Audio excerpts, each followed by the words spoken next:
Prologue. The sound of metal sliding against each other sounded from the bike and from the wheel.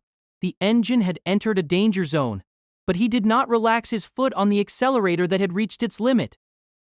A stone hit the helmet, protecting his vision. The screen of dust obstructed his sight. Layfon's vision remained clear thanks to Feli's flake and the vision aid system. Similarly, another bike was running at full speed in front of Layfon. Though the sound was a bit far, the sudden increase in volume was enough to add more pressure and impatience to Layfon. He looked at the rear mirror. The shadow of a huge city was reflected in the mirror that was coated with a screen of dust. It was a shape Layfon had seen before. It had multi-legs that differed from Zuellni's. Grendon. He found it impossible. He didn't want to believe it, but thinking back on the previous battle and how that filth monster died, only one military artist could execute that feat in Layfon's mind. The Queen, Alshera Almonez. She could do it, she who far exceeded all Heaven's Blade successors, but for Grendon, which was unrelated to the Queen's consciousness, why did it keep chasing this side? Damn! He must hurry. Savaris was on the bike before him, planning to capture the Heikizoku, and the Heikizoku was inside Nina. Nina said so herself. What would Savaris do to her? Had he the skill to extract the Heikizoku from her? If so, why did he wait till now? Or was he waiting for the city to sink into a crisis? Layfon heard that a Heikizoku was born from a city's hatred and stubbornness. At that time, the Heikizoku answered Din's intense wish to protect the city. It did not originate from Din. It was lurking inside Zuellni and was called forth by Din's will. And now this thing was inside Nina. Right now, the city was in a crisis. Changes might have come to Nina's body. Right now, the city was in a crisis. Changes might have come to Nina's body. Feli, the captain, is she okay? I'm concentrating on supporting you. I don't quite know the situation of the city. Is that true or false? But even though the anger rose in Layfon, he could not just quietly push it down. Even if he knew of Nina's situation, he could do nothing. He should concentrate on solving the problem before him rather than being swayed by his concern of the city. Hesitation remained in him, though his heart had made such a decision. Nina had guaranteed him when he left Zuellni that she'd protect Liren. He was truly happy. So happy that his sadness due to what she said before, "I can't support you," had disappeared. I won't let you. The bike began to jump. The ground in front of him split apart like a slope, the structure of the earth exposed to the air. Having regained his balance, Layfon stood on the bike. The shim adamantine dite in his left hand cut through the sky. External burst type K variation, Sendan. Savaris was also dancing in the sky as he released the suppressed K. A straight-line strike similarly split the ephemeral air asunder. Savaris's figure was gone from the bike. The presence appeared above Layfon. Savaris descended speedily in a spiral. Psst, block it. Ah, no. Layfon chose to evade. He quickly released external K and used its remnants to change the bike's direction. Savaris landed, the Kai in his knee was released and pieces of rocks flew everywhere. If Layfon had received that attack, he and his bike might have gotten caught in the explosion and turned into scrap metal. This isn't my style, but it's quite interesting. As Layfon had lost his balance in the K remnants, he couldn't immediately counterattack. Are we to play wherever we are? Savaris's laughter pierced through the smokescreen made by the explosion. Layfon, putting K in his voice, blew away the dust, and saw Savaris was already back on his bike and was ahead of him by some distance. Layfon also landed with the bike and madly chased after him. If the sapphire dite and the adamantium dite weren't damaged, he could use the steel threads, but all he had left was the shim adamantium dite. The sound of the city was closing in behind him. Since he was still chasing after Savaris, Layfon could only push back the roiling despair in his heart. What could Layfon do if it was just Savaris? But what about the city behind him? Chapter 1, Chaotic City. A very beautiful girl had appeared wearing a dark dress. Her clear eyes were looking his way with a thoughtful expression. Her pose was elegant and lovely like a doll's. Her delicately long fingers held a black, bestial mask. Green light ran slowly along the lines of the mask, stirring, suddenly bright and suddenly dim. A feeling that this is a creature exuded from it. Dixario stood before the girl. He also wore a mask, but his mask differed from the wolf faces. This was the Heikizoku. The electronic fairy of a destroyed city had turned into the form of a mask. It conquered his fate. It was the power of a curse. Why are you here? She didn't answer. Her figure lightly shook. Her dangerous beauty attempted to sway his will, making him unable to distinguish what was imagination and what was real. The girl was using some unbelievable power. This girl was the result of a complex combination of genes. This miraculous girl fascinated him. Dixerio Mascane was confused. Sire, didn't you die? He confirmed her existence, yet he was not impatient or anxious. Grendon, as expected of the city that even wolf faces feared. But the girl didn't reply. Wordless, her gaze moved up and down the mask, and then… Hey! She had disappeared without a noise, as if she had never existed. Her traces vanished amidst the sound of battle, but the confusion in his heart remained. Just what are you thinking? Did you come here to take it away? Dixerio removed his mask. The mask melted the moment it left his face. His hand balled into a fist, and the remaining color of the mask scattered. The entire mask had disappeared. Is that your purpose? You only came for that thing! Heikizoku slumbered in the mask that the girl had taken with her. Was that her purpose? What a precious Heikizoku! Once an electronic fairy was connected to N, it wouldn't take long to find it. Did she appear in Zuellni just for that? But Dixerio wasn't the only person chasing after her. There were the wolf faces too. Why did she risk it? I don't get it! Damn! Though he wanted to look around in Zuellni, he couldn't do that. That victim was right beside his feet. She got caught in this fateful battle because of him. Her eyes that embraced a powerful will were now tightly shut. A trace of blood painted a corner of her mouth. He had used some reckless technique to break through her defense. It'd be bad if I don't release her from this fate! Prioritizing his original aim, he spat blood and put a hand on the girl's sweaty forehead. He had to erase her memories. If he took away all the memories related to him, then she could return to the original world. If she didn't hold any speculation about the reality, then those things wouldn't affect her much. Those things were the wolf faces and the dimension that existed opposite this night sky. The K from Dixio's hand pierced through Nina's forehead to influence the area of the brain that governed memories. This was a K technique of thieves, a technique passed down in the Mascane family in Velsenheim, a technique that matched the name of the city of strong desire. He didn't plan to do anything really bad to the unconscious girl, but having looked at her recent memories, he had discovered that he needed to erase some deeper memories too. This might cause memory blockage, but he couldn't let her get caught any further.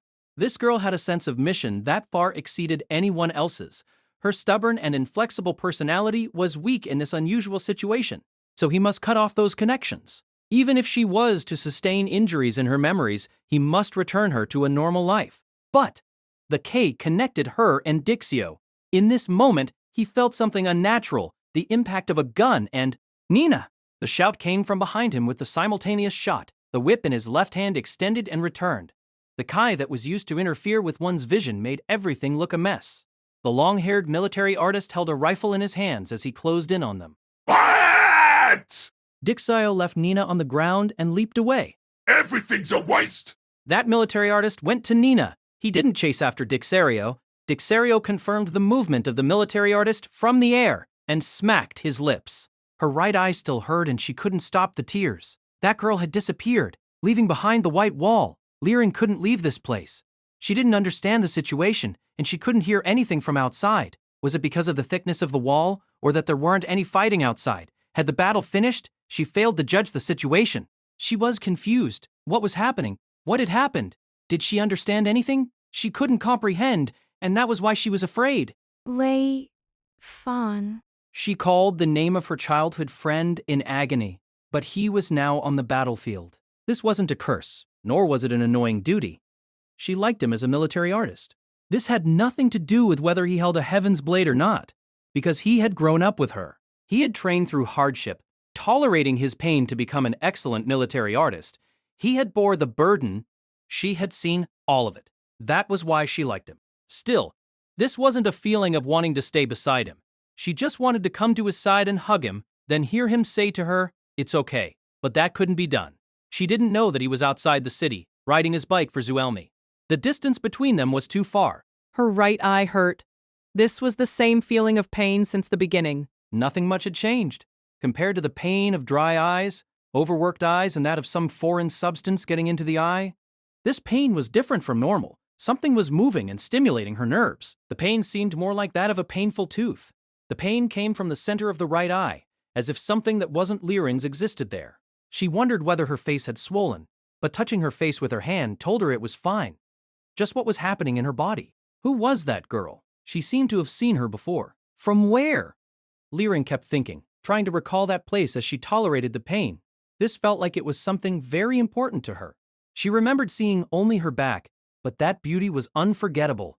The dark dress that was like a funeral dress, the long dark hair, and the seemingly illusory girl that seemed to break and shatter at one touch. Liren couldn't remember. She continued to ponder in desperation, fighting against the pain. Thinking was the only thing she could do to forget the pain. A scene surfaced in her mind, something that seemed to be unrelated to the current situation. The time when she first met Sonola.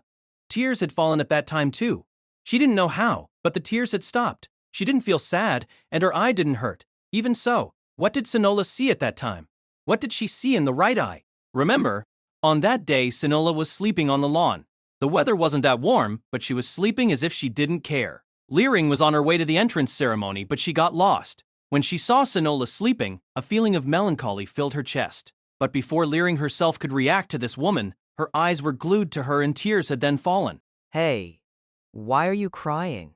Liren didn't know why. Sonola stared at her face, and it was at that time that surprise and shock showed on her face. Why?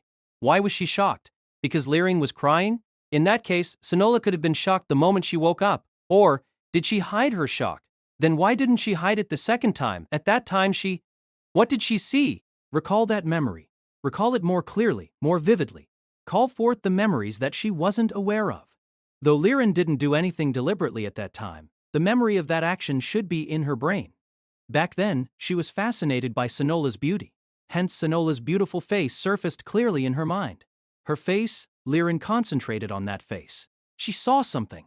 Look at her eyes. What was reflected in Sonola's eyes? Normally this feat wasn't possible, but Liren gathered her concentration as if something was sucking her in. Her head hurt. Had the pain moved from her eye? Or was this caused by her intense level of concentration? She wasn't sure. She magnified Sonola's eye in her memory. Her own image was reflected in the depth of the eye. Suddenly, something alluring shot through her. She saw her own face reflected in Sonola's pupil. That face was also magnified. Liren's own eye stared out at her as she looked at Sonola. Sotala was shocked, but for some reason, a large beast with 4 legs was behind her. Liren remembered that beast. It saved her from Gahard Baron's attack when he was possessed by a filth monster. But why did it appear beside Sonola? That wasn't just it. Someone was at a far distance behind Sonola. No, not behind. It overlapped with Sonola and the beast. It wore a dark dress, long black hair. It was her. She was there. But why was she there? As if she was already on a screen that was projected on someone else's screen. Huh. An unbelievable conclusion. But wasn't that it? If Liren's eye was a screen, That means this girl was inside her? Inside her eye? Impossible, she denied her, thinking through the pain and chill. Because... She remembered that the beast hadn't appeared beside Sonola. She had many reasons to deny that conclusion. If it did exist, then Liren herself couldn't have remained unaware of it. Memories were so vague that they always made delicate changes in one's experience. Because of that. Somewhere deep inside Liren had already accepted that conclusion. But right now she didn't want to nod and admit it. But whether she admitted or denied it, it was meaningless.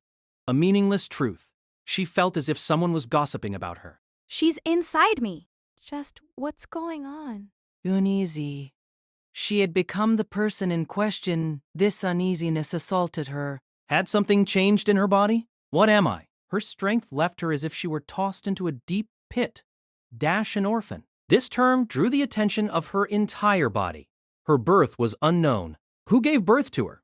Who was her mother? She knew nothing. Dash, am I not normal? Dash, or was I abandoned because I'm not normal? She didn't understand. Her heart called out for something. She bit her lip, noticing that feeling. She hated how weak she was. When she came to, the pain had vanished. Her right eye was naturally closed. She felt the pain might return if she opened it, so she stood up with her hand on her eye. Confusion remained. Her vision shook when she tried to stand up. She could bear it. Liren gritted her teeth, standing up. She had said she'd get some drinks for Mifi. The other girl would worry if she got back late. Mai Shan, who had been lively and full of spirit, had fallen. Naruki was tired from fighting. Liren must not let them worry about her. When she was young, she had helped the older people make meals. She could already cook on her own when Layfon became a Heaven's Blade successor. At that time, older brothers and sisters had gone off to work or gotten married. They had all left the orphanage. Even so, Liren didn't show her weakness. It was her personality, not because she was forced. She didn't think she had borne any extreme hardships. She was only doing what the older brothers and sisters had done at their younger age. She covered her right eye and intended to return as she staggered. She must find an excuse for not opening her eye. But before that, another fate had taken her. Eh? She thought it was her imagination because of her staggering steps. She had been on a hard floor, yet it felt sticky. She looked down. Eh? The floor was gone. No, it was still there. What? An artistic floor. Face. Faces had emerged in the floor. They were everywhere. There wasn't even a crack between them. They were without expressions. Foreheads, closed eyes, mouths and noses. Liren couldn't tell whether they were male or female. Face. When she realized, the faces had covered up even the ceiling and the wall. Faces surrounded her. Only she herself was in this dimension. Her right eye, the memories that she failed to explain, the uneasy encounter, the events that came one after another had taken Liren to her limit. What is this? A voice collapsed under agitation and anger. In that moment the air trembled. A ripple spread out in this dimension. Those faces opened their eyes when the shaking of the air stopped. They all opened their eyes as if waiting for this moment. Pupils spun in unusually white eyeballs, as if they were looking for something. The pupils stopped moving when they saw Liren. Found you! Found you. Finally found you. Curse you, the end of the tie. Destroy you, the shadow of the moon. We're the conquerors of the past, illusory world. I curse. All the faces said in a chorus. Strangely high spirits. Strange melody. Curses and lamentations surrounded her. What are you? Liren said in fear and confusion, but nothing changed in this dimension. She cautioned that this might just be an illusion caused by fatigue and confusion. But the hostility invading her every pore denied her thinking. Oh, we're to return to the illusion. You just need to obey. Child of the moon. The tie is weak, but it doesn't grant our wish. We curse your soul to hover in endless darkness. Hostility filled all the words.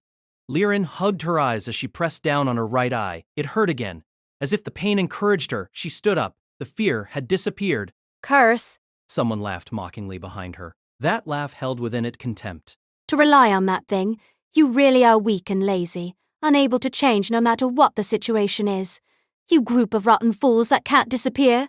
Such foolishness makes you quite cute. Liren turned around. The countless faces moaned, Their sound shook the air, but the sound of the newcomer was melodious, like that of a savior's. Liren was shocked. That girl was here. The white-skinned girl who wore a dark dress. But something was different.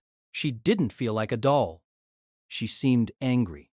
Mocking laughter dangled from the corner of her lips. Her eyes squinted into a line, and her beauty shocked even Liren, who was of the same gender. No, she must caution herself. This girl wasn't the one in her memory. This was another existence. The girl waved her hand in annoyance. A mask appeared in her hand, a mask that looked like a beast. Liren felt that she had seen it somewhere before, but she couldn't remember. The voices around them disappeared after the girl waved her hand. Liren looked around and saw the mouths opened on the faces. She saw the faces shaking, shouting something, but no sound drifted into her ear. You trash that only knows to bark. She breathed a sigh of relief at hearing the girl's voice. The confirmation that her senses were working had calmed her down. But for the trash to appear here, has it really weakened to such a state? Calmness descended on Liren. She began to think positively. Should she just leave everything to this girl? Wasn't it better to move according to how the girl acted?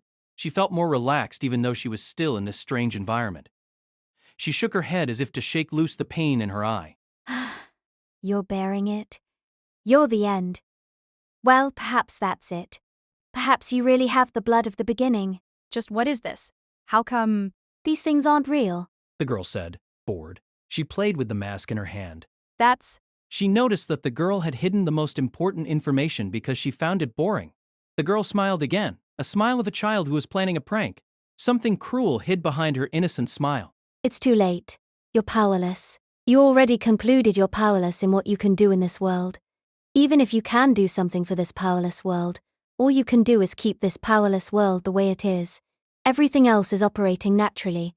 No one can turn it around. What can't be crafted is the end result. What can't be crafted is the end result. What's happened? Something had happened. Something unbelievable had happened. Liring only understood a small part of what the girl had said. No, she didn't really understand it. She guessed it from the bad premonition she got. You'll understand when you see it. Besides, it's time for you to journey. Didn't I say before? You can't do anything. The girl caressed Liren's cheek with her unoccupied hand. Her icy fingers were soft as silk. Obtaining the shadow of the fake had called me from my sleep, though I don't like that. But the bell of the beginning was rung. The remnants that have been guarding the sky are near their limit. The war that aims for release is about to begin. Her finger poked Liren's skin. It didn't hurt, but the delicate finger held a power that didn't match its look. The girl moved her finger to Liren's right eye. Let me tell you and give you a clue, the beginning of the war, and what's happening right now. The reason that makes you people anxious, the fools that can't pass on, Ignacis, Rigsario. Ignacis. Rigsario. Where had she heard of them? The Rigsario? Liring remembered as the girl's finger allowed her to open her eye. When she came to, she saw Sharnid's face. You awake? Nina frowned with an expression that did nothing to ease him. What? What happened? She didn't understand. She had fought the larvae that managed to get past the defense line. Her arm hurt. It was the result of using Ride-Gene. And then, what happened? How's the situation? She stood up and asked. Not sure, but the crisis is gone. Nina followed his gaze. True, the male filth monsters were gone. So what happened? I said, I don't know. It's just that a strange light took out the filth monsters. Nina shook her head. Her entire body made noises. What is it? Nothing much. I just forced myself a bit. She knew why her arm hurt, but she didn't remember what made her entire body hurt. But since the battle was a mess, maybe her body had reached a certain limit without her knowing. That's a bit. Anyway, this is done. Let's go back. True. She grabbed his extended hand and he pulled her up. Done? She said to herself. It felt like they had been fighting for 3-4 days since the intercity match with Falnir. She didn't feel like this battle had finished, though. In fact, wasn't the thing that caused this fiasco sleeping a light sleep somewhere they didn't know about? Would that thing be doing whatever it liked in a place Nina couldn't see? So many things made her worry. This wouldn't be so valuable. So many things made her worry. It's ended. Not sure about Layfon, but we can only trust him. Was Layfon still fighting the filth monster? Could he defeat it? Was he hurt? Those questions hardly calmed her. Nina agreed. Even if Feli had forgotten herself, she would not have forgotten the student president. They could only head for the underground conference room then. Hey!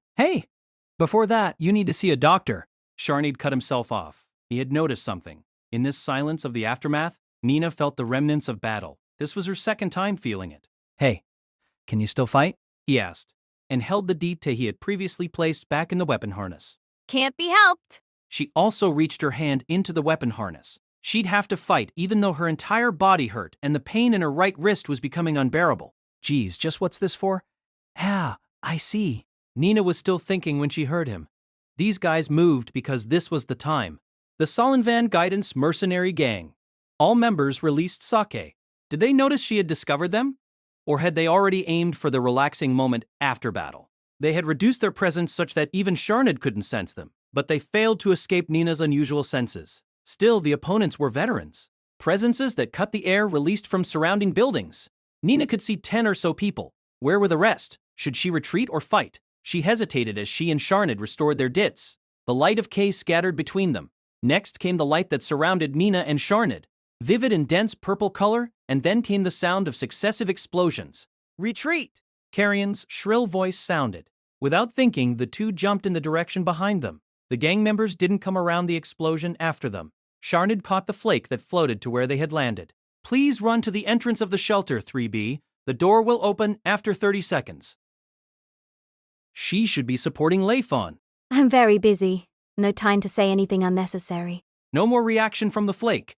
The psychokinesis mines continued to explode behind them. Were these Feli's mines or someone else's? She couldn't tell. She and Sharnid kept running. They arrived at the door after 30 seconds. The path they were on split apart with noise. The two of them slid down that path. Once they were in, A psychokinetic explosion buried the crack. The storm above them pushed them down the path. The two landed as if they were tossed through the entrance. Carrion appeared through the thick door of the shelter. The door shut along with the sound of machinery. It's good that you're all right. Student president, what's happened? She had forgotten the etiquette between seniors and juniors. Carrion's look was clear and refreshing when he looked at them. Do you find this hard to believe? She didn't answer. She already knew this had something to do with the Heikisoku sleeping inside her. Are the others okay? It'd be bad if only we escape but others become hostages. We're still confirming the situation. Everyone will enter the shelter according to procedure. But that won't solve the problem. Yes. Even a small number of military artists can destroy this shelter. We can only use this place to buy some time. We need to regroup and find a place to counterattack. We can resolve this early if we hand over the Heikizoku.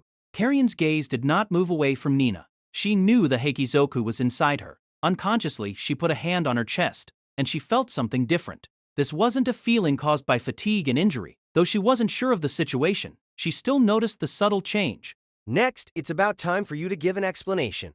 Carrion's question seemed to come from somewhere far away, as Nina was concentrating on herself. Her memories. Someone had defeated the male filth monster. The green light that defeated the filth monster, was that you? Green light. A tiny memory stimulated the inside of her head. Her hand moved to her head. She was looking at the sky. A male filth monster with wings spread was in the gray sky. Nina deeply felt her impotence. This pain had been with her since entering Zuellni. She felt the pain and attempted to overcome it, but the pain came back. The place military artists stood was high. It wasn't a wall that one could jump over easily. Military artists had to stand in this cruel world. Failure was not tolerated. Failure meant death, and possibly the death of the city, too. If she failed, she'd greet such a fate. It felt like her first time meeting the filth monsters. That terror. Unable to fulfill the promise she made with Layfon, terror had overwhelmed her. At that time, what happened? Something had happened. Does that mean? What is it? She understood that unusual feeling. It was the feeling she had when she saved the electronic ferry. When Layfon was heavily injured. The feeling of having lost something. The Heikizoku is gone? That feeling was gone. What did you say? Both Carrion and Sharned's expressions were stiff. Nina didn't know how to explain it. That thing was within her when she fainted, but it was gone when she woke. This meant something had happened during the time of her losing her consciousness. But what was it? That man appeared above the city's multi-legs, on one of the numerous metal pillars that surrounded the city. When did he get there? No one noticed. The remnants of battle that suffused the city were now quietly disappearing. The air gradually cooled as if losing its heat source. During this process, a sense of exhaustion bled through the wounded and tormented city. But there were people working in the dark at this time. Grendon's hunting dogs. The Salinvan Guidance mercenary gang had the Heikizoku as their goal, yet they had failed to obtain it. The girl that had the Heikizoku was snatched to somewhere unknown. This is unexpected. Who would have thought it'd awaken? The man said in a small voice. He didn't know that face. He did feel that he'd seen him before, but that memory was forgotten the moment he pulled his gaze away. Perhaps even a plain face would leave behind an impression of a plain face. Though I think we might have to use the power because of the outsider. Is this for the sake of Shadow? Or is this the beginning of fate? He didn't know him, but he recognized the uniform. Though the long coat was not uncommon in other cities, this stood out in an academy city. Yes, this man was there in the intercity match with Falner. He was sent by the Academy City Alliance. The man who had contacted Savaris. The man who had awakened the Heikisoku in Nina. This man silently placed his hand on his face.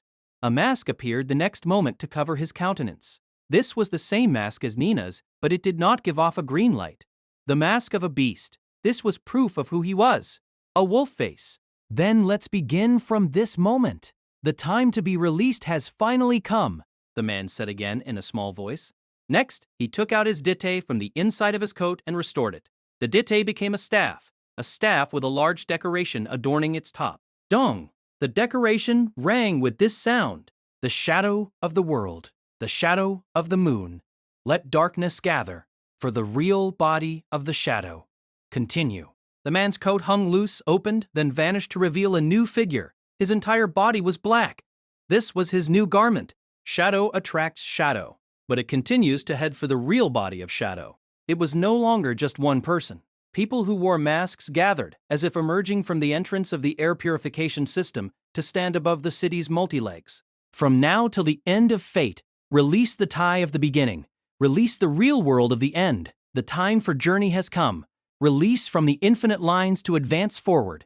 Sacred sword, its servants! The Faceman system set on the earth has finished its mission. Break through the embrace of thorns. This moment, that figure, the sound was being absorbed. The sky, covered by the dust of battles, was released.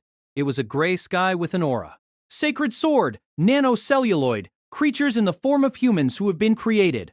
The wolf face carrying the staff spoke as his body crumbled. One by one, the wolf faces vanished. Their brains were gone. Elbows were gone. Bodies were gone. Legs and feet were gone. They left behind atoms of 7 colors that spiraled upward and the staff that seemed to guide them up. Sacred sword, and you people loyal to destruction. The staff of flame that summons annihilation.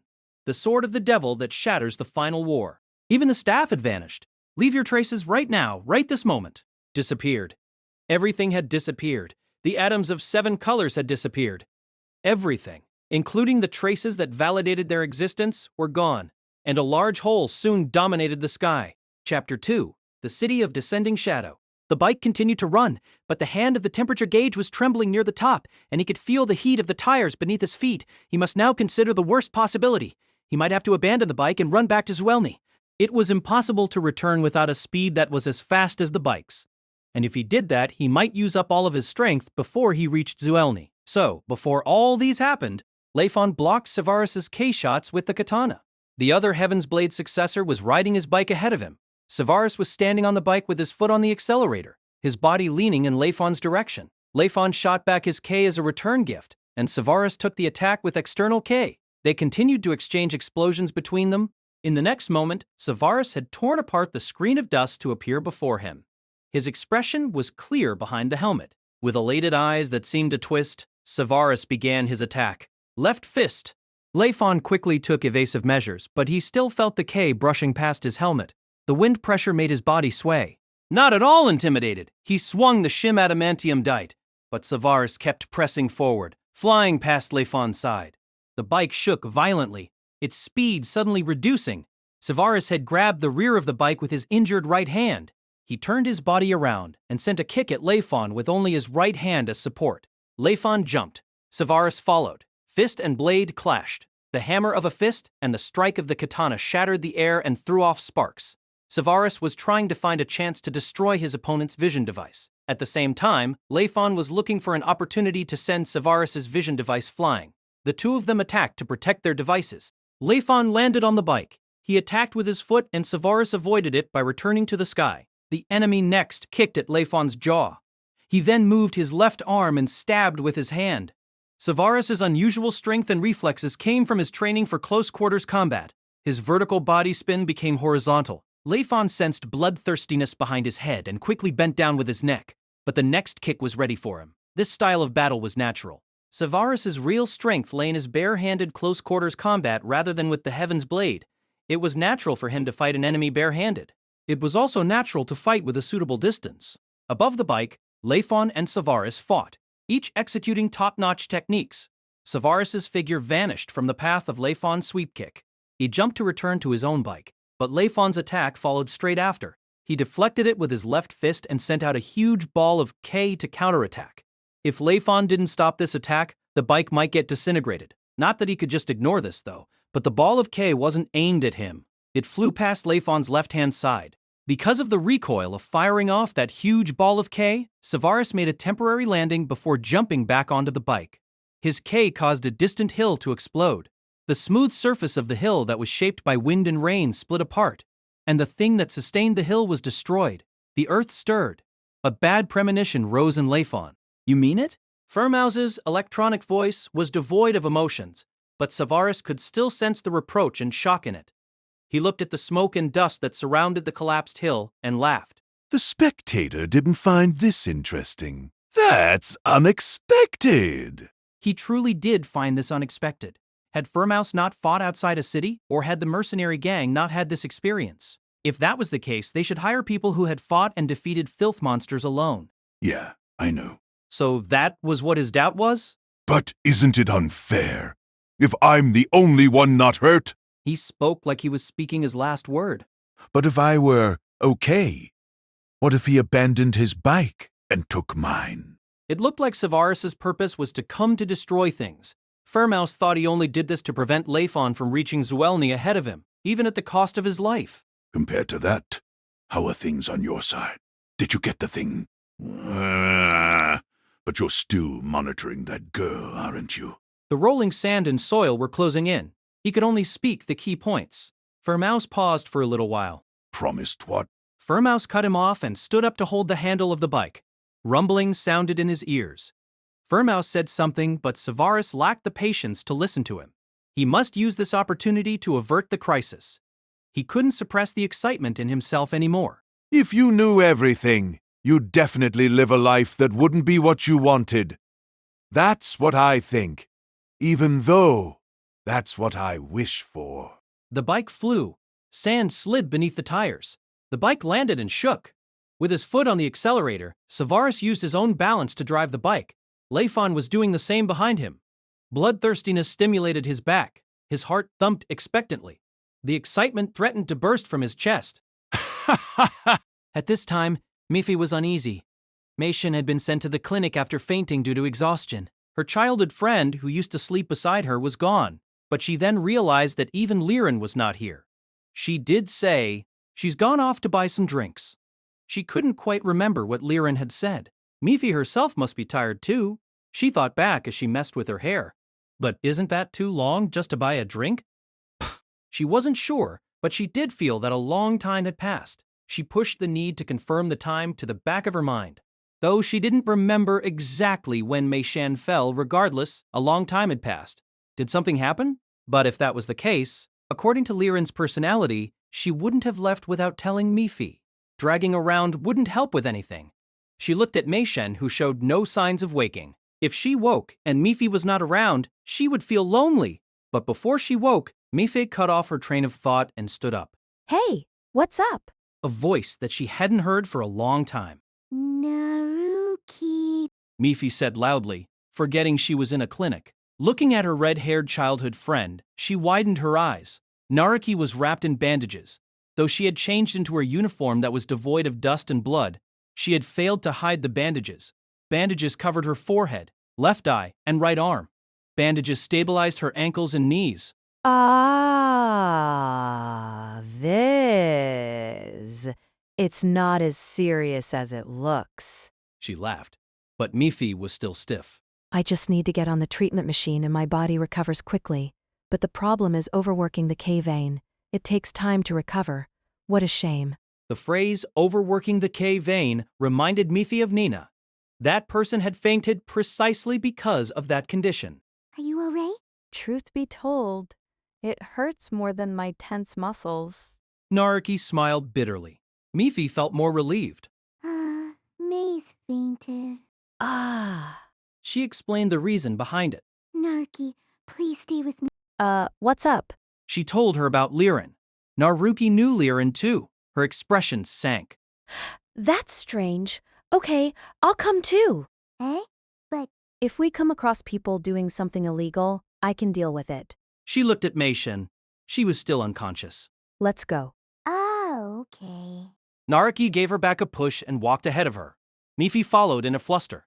Her footsteps staggered like a set of scales. Her childhood friend was important, but a newfound friend was also important. One person was sleeping, the other was missing. Yeah, I can't not go. Having decided, she chased after Naruki with resolve. Liren. The target unexpectedly appeared after they walked past a few corners. You two. Liren looked at them in shock as well. She lacked life in her face, but that couldn't be helped in this situation. Everyone in the shelter held such a face. Even Liren, the person with such a strong personality, had changed. But a question surfaced in Mifi. Did anything happen when Mei fell? Naruki, are you all right? Liren said. She hadn't seen Naruki for a while too. Compared to that, what are you doing here? I wanted to quiet down, so I went for a stroll. Sorry. I said I would get some drinks before. Mifei shook her head, but the question remained. She remembered Liren hadn't looked this bad before Meishan fell unconscious. Besides, she was the only one who had been encouraging her and Meishan. Something's happened? Speaking of which, did anything interesting happen? Mifi looked at the corner that Liren had appeared in. It wasn't a straight passage, and its end seemed to have been blocked off. A dark corner that even the smallest amount of light couldn't illuminate seemed to hide something bad within it. Liren was already walking back with Naruki, concerned about the bandages wrapped around her body. Mifi cocked her head in incomprehension. While expressing her surprise at Naruki's appearance, Liren peeked at Mifi's reaction. Has she found out? It was the same as expected, and if it became reality, it'd cause some problems. Mifi didn't seem to have seen that tragic scene. That scene was still here. Liren saw Mifi looking at her. That thing was still here on the side, but Mifi had failed to see it, so normal people can't see it? This was the same as the time at Mayath. The bird-like electronic fairy was trapped, but Savaris didn't see anything. Why was it like that? She still wasn't sure. Anyway, Liren hadn't thought of the event in Mayath. She had forgotten it along with her encounter with Nina there. That child? What is she? This girl looked the same as the girl in Miath, but she acted completely different. She had revealed something to Liren. Revealed? Was Liren the one who caused everything? Or did that mysterious girl make it happen? Liren confirmed the place that Mifi had looked at. The scene was still there, but Mifi didn't see anything.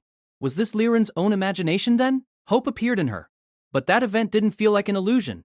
But what if this was made by someone? She was confused. But what if this was made by someone? She was confused. Did anything happen? Huh, nothing.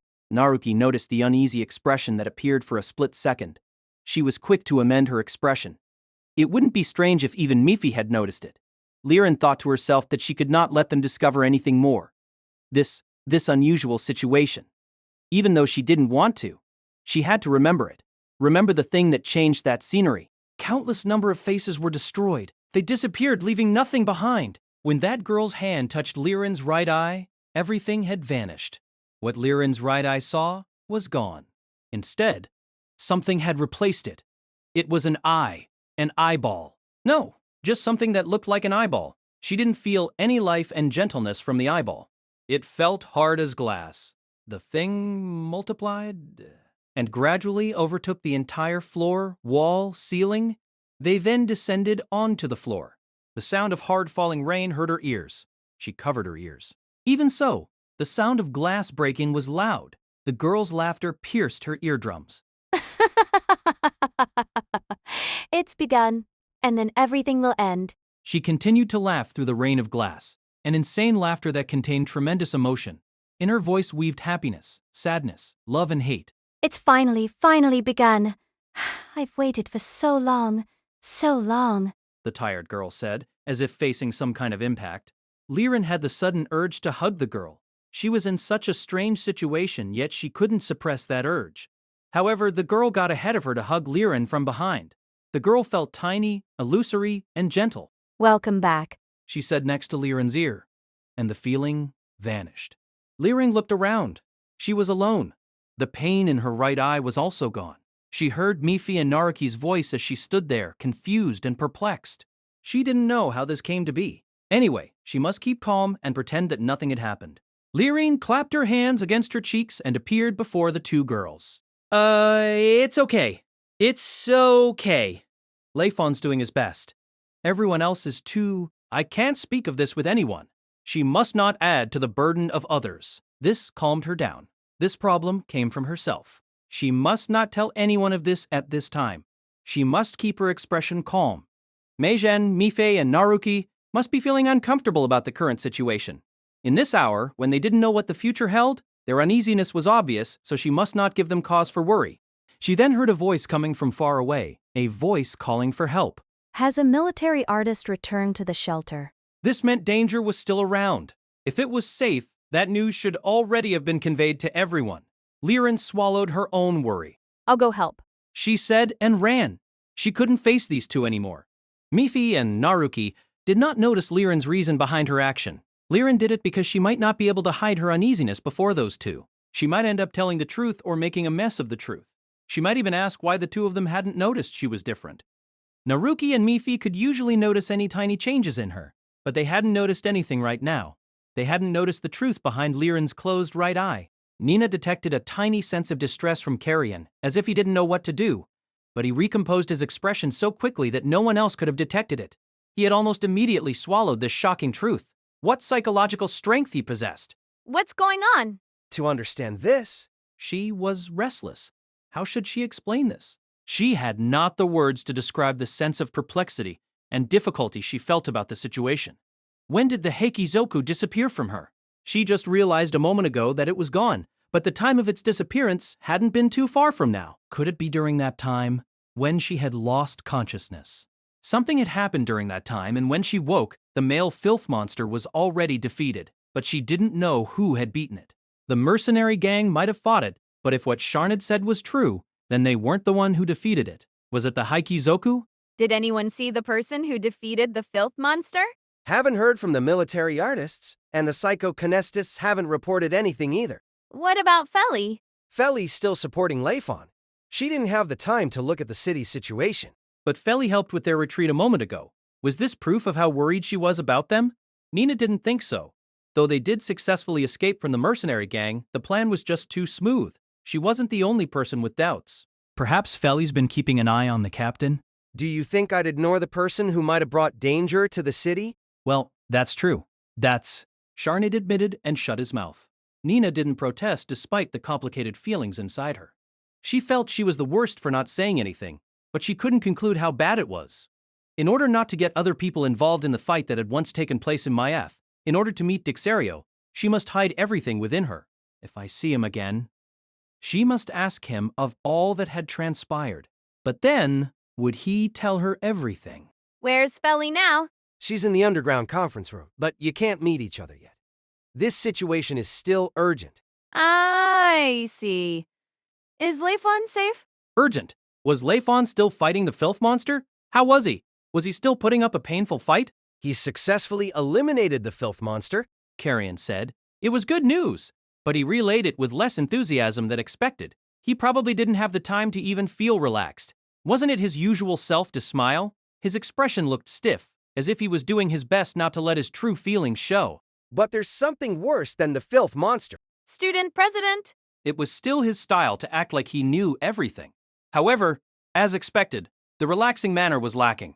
Heaven's Blade's successors are heading here. Nina felt as if someone had hammered her with external K from behind her head. Finally! The Heaven's Blade must be Savaris, whom she had seen once in Miath. Should she say this? She had been hesitating since returning to Zuellni, not knowing what the outcome was and not having predicted this current situation. But Carrion's following explanation shocked her. Savaris stood on Layfon's side only up till the moment they finished the filth monster. I don't know how the other side thinks, but I'm thankful we stood on the same side till the filth monster was defeated. Savaris must already know that Nina had the Heikizoku. He had no reason to leave Zuellni and fight the filth monster. All he needed to do was to wait for Zuellni to sink into the crisis, wait for the Heikizoku to awaken, then snatch Nina away. If it was Savaris rather than the mercenary gang that took action, Nina might not be here now. Thinking of Savaris's unfathomable actions, she could only say she was lucky. Next, Carrion was also thinking the same thing, but he seemed to think fortune wasn't with them just because they defeated the filth monster. Perhaps a bigger problem was now closing in on Zuellni's throat. Just what's happened? A hateful feeling welled up in her chest, but she found no sense of premonition in it. It was just a hateful feeling, but something bad really had happened. Someone else, not Layfon and not that Heaven's Blade, defeated the filth monster. Nina didn't understand. That means there's another military artist around? Or that there's another Heaven's Blade successor? She speculated and found herself speechless. Fear crept up her as she realized how serious Grendon was in obtaining the Heikizoku. But Carrion shook his head. This isn't that simple. Even Layfon and that Heaven's Blade failed to defeat the filth monster. They couldn't defeat it. Even though that Heaven's Blade successor didn't have a Heaven's Blade with him, he was on par with Layfon. Yet the two of them couldn't defeat it. He said again with less emotion as expected. But the calmness in his voice faded as he spoke. Sweat dotted his forehead. Perhaps even he didn't want to believe his own words. That person defeated it with just one strike, and he wasn't even on the battlefield. I don't know what the distance was, but he struck from a place that no one could see. Hey, that's ridiculous. Layfon couldn't defeat that thing at a close distance, but this guy did it with a long-distance shot? The distance that we can't even see? Even the K cannon can't achieve that? Who would have so much K? Yes, if possible, even I wouldn't want to believe. It'd be good if it were just a joke. If not, The city that person's in might be heading for Zuellni now. And that city's probably Grendon. If it's just a joke, if it's just a nightmare, that would have been so good. Nina couldn't say anything. Sharnid was also shocked, numb by the news, and forgot to voice his consternation. But he was the first to recover. Grendon's here. That's a brilliant prank. I can't even laugh. Why would a normal city come to an academy city? But it wasn't Grendon's citizens that need the Haikizoku, right? That was why the mercenary gang was formed, to gather information outside the city. Humans could not control a city's route. First, the number of selenium mines that a city possessed affected its route. And second, the city's consciousness was the one to decide where to go. Nina had heard that Grendon was a cruel city. It was frequently attacked by filth monsters. Nina couldn't help but wonder whether the Regios was truly trying to survive. But what if Nina's speculation was wrong? Perhaps the royal family of Grendon knew how to control a city's path.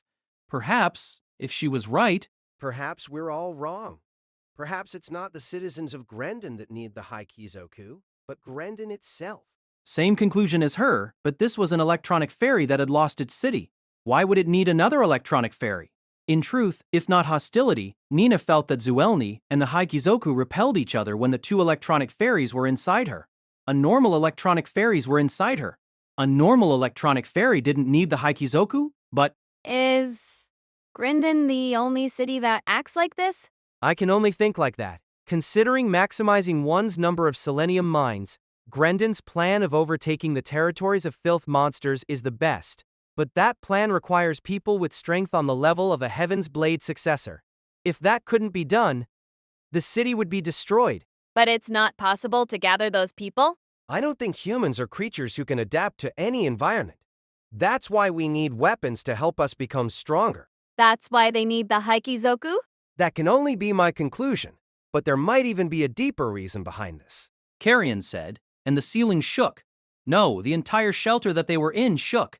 This meant even the city itself was shaking. Is this the mercenary gang? Carrion said to the psychokinest through the flake as he kept his balance with his hand on the wall. The psychokinest recovered quickly and called.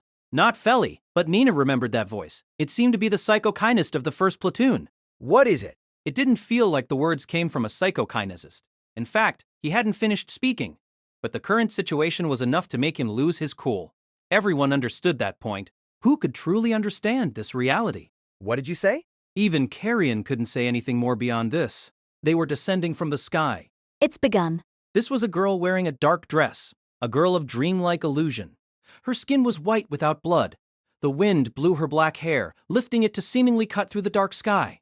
Because of the fights, a large amount of dust floated in the air, but no traces of dirt could be found on the girl's face, skin, and clothes, as if she was ephemeral.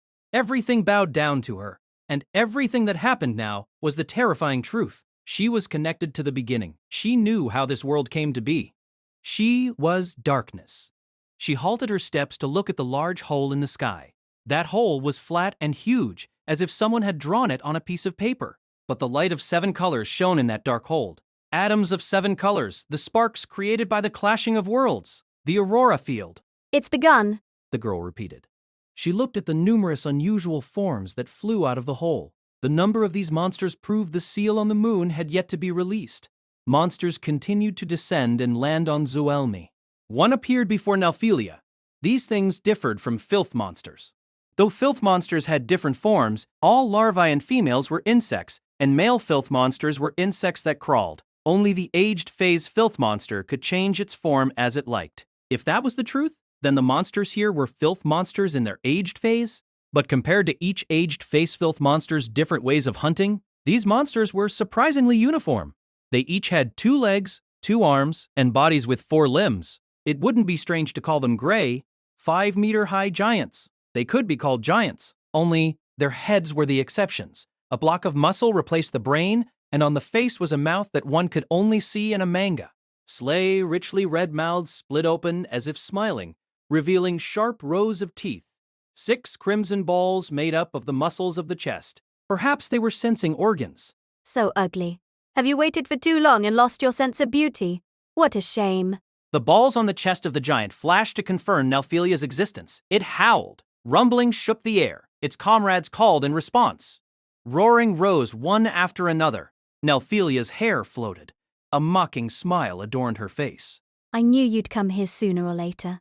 The giants surrounded her. They blocked out the light, and their shadows swallowed her figure. One could no longer discern her black clothes from the darkness. Only her hands and face stood out in the dark. Zuellni? Yes, you already understood? She caressed the darkness elegantly. A change rippled outward. Darkness dispersed. Something with a face emerged from it. It was a creature that was long and delicate, like an earthworm. Yet, rough scales covered its body, and its legs were like tree branches. Teeth and a large mouth opened on the round brain. About ugliness, that side is the same. You can't speak human language. She sighed, looking at the creature that writhed and rolled in darkness. She didn't want them to look like this, but she didn't want to give up. This intention came from her expression. The giants howled, as if noticing the danger of this existence before them. They swung their fists, and giant rods stretched out from them. The weapons formed from their fists and stretched into some length. When the form had taken its complete shape, it was a clunky sword that was thick and large. Nelphilia's figure vanished in the darkness. The giants jumped up and down on their spring-like legs. The impacts of the giants were in the process of annihilating everything around them. The speed of their attacks was the same as the military artists', but the power far surpassed them. In the midst of the storm created by the impacts of the assaults, many strange creatures swam through the air with their long bodies. They attempted to fly for the giants, using the floor as its leaping point. The giants took the attack with their swords and cut open a small corner of the darkness to reveal the normal streetscape. Many strange creatures scattered due to the sword attack and the wind pressure, but many more started tearing apart the giants. Sharp teeth sank into skin that was hard as rock, tearing apart skin and muscles. But instead of the giants bleeding, many tiny bubbles grew on the wounds to cover them. Even so, the creatures did not stop tearing and biting. They did not stop, even though their bodies were pulled apart and twisted into coils. The wounds on the giants continued to expand. One creature flew into a giant's open mouth. The roaring turned strange and stopped.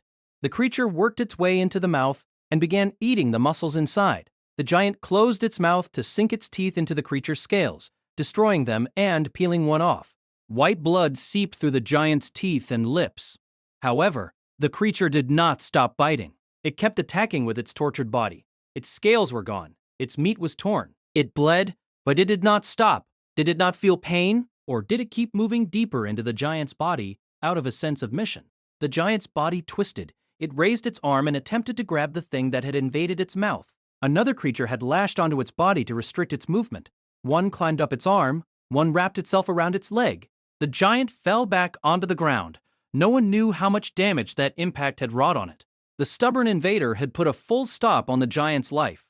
Looking at its tail, exposed outside the giant's body, it had already reached the giant's abdomen. The giant's abdomen expanded, and cracks ran through its surface. The abdomen was pulled apart. Nelphilia watched this appalling scene in the darkness. Just one. It took so much time to destroy just one giant. The result of what Zuellni's students had made, what Nelphilia had hidden, and the result was only of this level. This can't be it. The hole remained open in the sky. Strange creatures and giants continued to rain down the city. Perhaps this city would really be destroyed. The sound of the end, the sound that came from despair and broken pieces, might release this world thoroughly. What would Nelphilia do when that time came? She looked at the hole above her. Would they come over? If that happened, would her power recover? She had no such confidence. God. She laughed mockingly. She was calm before Liren, but now she was unbelievably weak. Because she had just awakened from her slumber? Or was she confused and lost in the face of this deteriorating situation? If that was the case, she truly had become weak. More serious than losing her strength, her heart was weakening at this truth. She sank into despair, not at the current situation, but at the change in herself. She had lived long. She wasn't even sure whether her body was classified as a living creature. She was here at the birth of the world, and she had continued living for revenge. Since the moon disappeared, she had spent every day looking at the sky. Even when she was dormant, her consciousness flew for the sky above. Right now, the moon was gone, not the night. The moon was still here, but she waited for the moon to disappear. On a certain level of meaning, the moon had disappeared. It had descended. The day for that time to come probably was soon. She thought she must find herself before that time came. She needed something, but she didn't know what she needed. Even so, there was something she had to do now. I can still buy some time, She said lightly. Next, other strange creatures appeared around her in the dark. All of the guardian beasts had been released. Shadows gathered to become darkness once more, spreading out to cover the entire city. Ripples dispersed, and guardian beasts ran out to meet the descending giants. Chapter 3. Lance-shelled City. She wanted to escape. This wasn't her first time thinking of it. She had wanted to escape from the time when she didn't want to become a psychokineticist. With what happened in her home city, the filth monster's attack on the trade city Santo Bruja, that time when she and her brother took a rest while traveling to Zuellni, she had experienced a real battle for the first time, watching the mercenaries fight. Filth monsters were terrifying. But that feeling was similar to watching a monster in a movie. A psychokinesis' main job was to gather and deliver information. This feeling came about because she did not have to stand in the front line. Was this the battlefield? This real feeling of being on a battlefield came to her after the fight. A part of Feli's body felt it as she saw the corpses of filth monsters and military artists. A tragic scene that would never appear in a cruel movie and that had deeply pierced through her nerves. Was this the world that she was born into? Was this the fate set in stone from the day she was born? She noticed and understood the real meaning. She had kept fleeing from that time, but had failed. She came to Zuellni to find another possibility, but she was asked to help as a psychokineticist even here. And then, Are you all right? the fight continued. That person was still fighting. He ignored her question. She could hear his every breath. He had just jumped from the bike and fought an intense aerial fight with Savaris. The time he now had was short. Rather than responding to Feli's call, it was better to regulate his breathing with the time he had. The bike that flowed out from the stream of soil and stone had sustained heavy damages. Still, it continued to run. Suspicious smoke issued from the engine. Savaris' bike, riding before Layfon's, was in a similar condition. Feli had attempted many ways. She had wanted to use the flakes for communication purpose to construct a psychokinesis mind net, a method she took notice of during that time when she used it to aid Nina. Feli had always been concentrating on gathering information. A psychokinesis mine was only used for self-defense. However, Layfon had asked her to arrange a mine at that time when they fought the filth monster in its matured phase. Feli knew that way of fighting. The 1st platoon defeated the 17th platoon through that strategy. But that was Feli's first time using it in a real battle. If she wanted to use it again, she must continue to train and hone her skill. That was why she didn't use the psychokinesis mine, why she didn't want to use it. But now, she must suppress her wish. But what was the meaning behind her action? Layfon was still trying. He had used different strategies against Savaris, but now he only concentrated on driving the bike. If Feli did something, would she make him more impatient? She hated that possibility. She lifted her head once more to look at Layfon, who had once again entered an aerial fight. Even the power of psychokinesis failed to discern the situation in detail. The ripples of impact in the fight had reduced. Both sides were fighting at a steadier rate, but Feli couldn't tell whether they were employing more techniques in the fight or not. Still, staring at them might not be entirely meaningless. A loud rumbling sounded, a sound that she had been ignoring. In one split second, that sound came to her through the flake and shook her core. It flowed into her brain along with other information, and shook her eardrums. The huge pressure brought her an unusual feeling of despair. The gigantic multi-legs of a city were chasing after Layfon and Savaris, its shadow covering everything around it, making everything dimmer and dimmer. Grendon was chasing those too, and it was getting closer to Zuellni. The two fighters separated. Savaris laughed. Layfon's face showed a grimace. He didn't ponder the meaning behind this fight. All he wanted was to finish the fight. However, preventing Savaris alone was meaningless, because Grendon was here. According to Feli's calculation, Grendon would arrive at Zuellni ahead of Layfon. Besides, mysterious enemies were currently attacking Zuellni. They were filth monsters, but they felt different from past filth monsters. All of Zuellni's military artists had retreated to the shelters. They wanted to keep fighting, but they were exhausted through the long fight. Their spirits were at their limit. Even so, the situation continued, and no one could stop it. Feli wanted to flee from her position as a psychokineticist. If she did that, she could greet the end of her life without knowing anything, and when that time came, she'd probably have a ray of hope. But right now, it was a situation of half abandoning the city, not knowing what was the most important. It hurt because she didn't report the fact. She had no way to accept this fact but agonized over it. Feli stood up from the seat at the sudden voice. She was currently in an underground conference room. No second person was in this small and narrow room. The dimmest light possible that came from the light of psychokinesis in Feli's hair illuminated the tiny space. The thing that gave off a light blue light was over there. A flake of psychokinesis. A flake in the shape of a butterfly. It was the voice of an old woman. Feli had thought that it was Furmouse, but Furmouse's was an electric voice. Layfon had said that Furmouse had sustained heavy injury that had injured his throat. You are... She said while supporting Layfon with psychokinesis. She couldn't feel any hostility from the blue flake. If it was Furmouse, he would have triggered the psychokinesis mine for an explosion, and Feli would have died. Gentle ripples spread from the blue flake, an atmosphere of having tea together. Brendan, hearing that name was like having a bucket of cold water upended on her head. This person had managed to put a flake in here already. That was shocking. What are you here for? Delbone laughed. It was an elegant laugh. Feli didn't know who Reverse was, but she knew this situation wasn't that relaxing. Feli held her breath. What? This isn't something I can decide on. This was now a negotiation between cities. Feli's flake sent the information to Carrion. Huh? She reacted in confusion at the sudden change of topic. Excuse me. This isn't a question of why. Why did you say that? No, I'm not interested. Not that she had heard of that name. She just thought that if there was a psychokinist holding the rank of Heaven's Blade, this person must be it. Delbone didn't stop the conversation. She just paused. She hadn't stopped asking. Well... For some reason, this steady and relaxing voice eased Feli. She was still supporting Layfon. His and Savaris's fight had become even more intense, and she and Furmouse kept on fighting. Right now, her brain was multitasking. The flake in the shape of a butterfly made her feel like she was relaxing under the sun. For some reason, she didn't know how to reply. A part of her brain agreed with the conversation between Carrion and Delbone. A part of Delbone's psychokinesis was flowing through Feli's flake. She had only given up part of the territory. If she wanted, she'd take it back any time.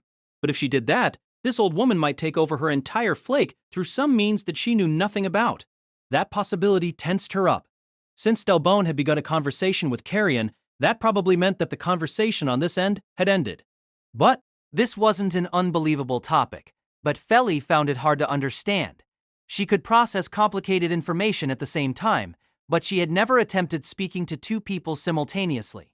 This was like cutting one's emotions in half. Meaning she wanted to arrange a date for Feli. No, that probably can't be done. No, Why did she say his name here? Layfon, he... No, she said it. Her face heated. She bent her body at Delbone's side. Only thoughts kept running in the battlefield. All they needed was military strength. That was what Grendon was. In order to prevent the settling of dust, waterproof cloths covered the decorations in the room, including the place where the seat for the royalty was. The sofa in this room wasn't here before. The workers in the palace had carried it over quickly, but had put it at an angle. However, this way probably was the best judging from the looks of the people sitting on it. Next. Alshera clapped, sitting on the luxurious single-seat sofa. Time to go to war. Everyone reacted to the Queen's proclamation with complicated expressions. Only the Queen was excited about this. Delbone's flake was opposite Canaris, emitting faint light. Tigris on the sofa, who sat the closest to the Queen, was fiddling with his beard. Calvin grimaced next to him. Contia let Reverse sit on her laps, hugging him with joy. She hadn't taken in a single word at all. Reverse's face was stiff because of the topic of war. Ruime had taken over the sofa that was the furthest from the three. Troyat sat on his own sofa and kicked away Rume's foot. Lintens walked away from his own sofa and started smoking near the window. This lazy style was still the same? After confirming the situation with one glance, Al-Sharir realized someone was missing. Where's Barmalen? Tell her I'll give her a blow if she doesn't come out. I'll get her to walk naked on the street. Her response was both relaxed and happy, Calvin suggested, still wearing a grimace. Yes, let's do it that way. Since Delbone's flake was with Barmalen, they didn't need to repeat the conversation. The Queen glanced at Canaris. She nodded and took a step forward. Not just one person. Disbelief showed on the people in the room. Lintons took down the cigarette in between his fingers and turned his head around, Tigris said, letting go of the beard that he was proud of. Canaris's expression remained calm, but she might hold doubts about Grendon's decision? What did Grendon want to do? Not a single person here could understand. No, Tigris probably understood, as did Savaris. Maybe even the first-generation Luckans might know, but he wasn't here. Canaris was somehow related to the royalty, so she probably knew something. But all she knew was of the fate of the royalty, and that it was meaningless if there weren't 12 Heaven's Blades. She didn't know anything beyond that.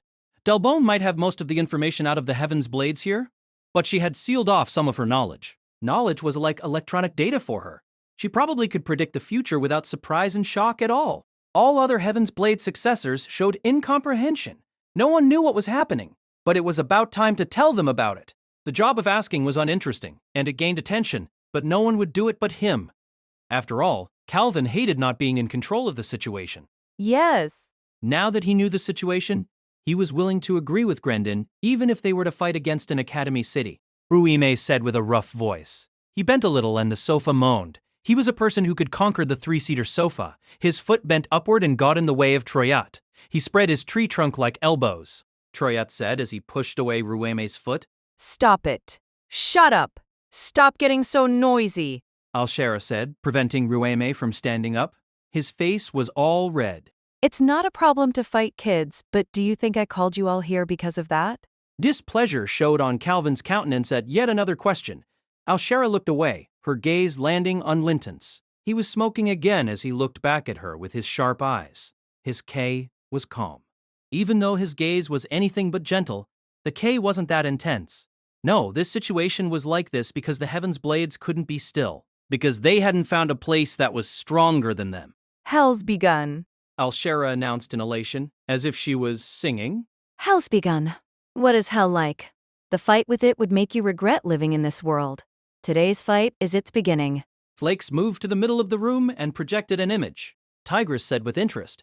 The image showed a city empty of people, but something else was there. A strangely gargantuan person and some strange creatures. Numerous monsters were fighting and they drowned the entire city. No one was in the city. Had they all gone to the shelters? Some didn't think so.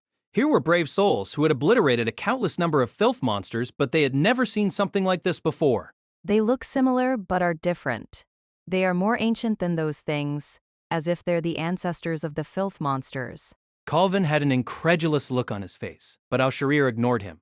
They couldn't escape from them whether they understood, not understood, agreed, or not agreed with her. Whether you were born in Grendon or not, here they were, the Heaven's Blade successors. No one could escape from the time when that event occurred. This was like the fate of those military artists who stood on the top of the pyramid. How were military artists born? How was this world formed? Would they agree with her if they knew the reasons? But she didn't want to explain those things. It'd take too long. Delbone, how long till contact? Rume tapped his palm with his huge fists. Everyone showed displeasure at the noise he made. Seems so, but he's got an additional mission to protect the princess. That guy, dragging his feet and playing around, I'll peel off his skin if anything happened. He then realized everyone's gazes had gathered, pointing their fingers and looking elsewhere. Only Linton still had his attention on him. Barmelin had arrived. She exuded dissatisfaction. Alshera ignored her as before. Time to change the mood. Then we'll contact the other city in 2 hours. She looked at the Heaven's Blades here. Riame, Troyat, you two go and make a commotion over there. You can destroy anything but the underground facilities. That's precious. Because you're the most suitable to meet her. And everyone else stops the invader at the contact point. Well, though I don't think that would help. Linton's brow moved in disapproval, but his thought quickly turned to somewhere else. He might meet it.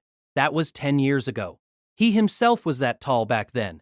His growth in K had now stopped. He wished for his hour to end if possible. He himself had lived too long. She felt the massive amount of K when the roaming bus neared.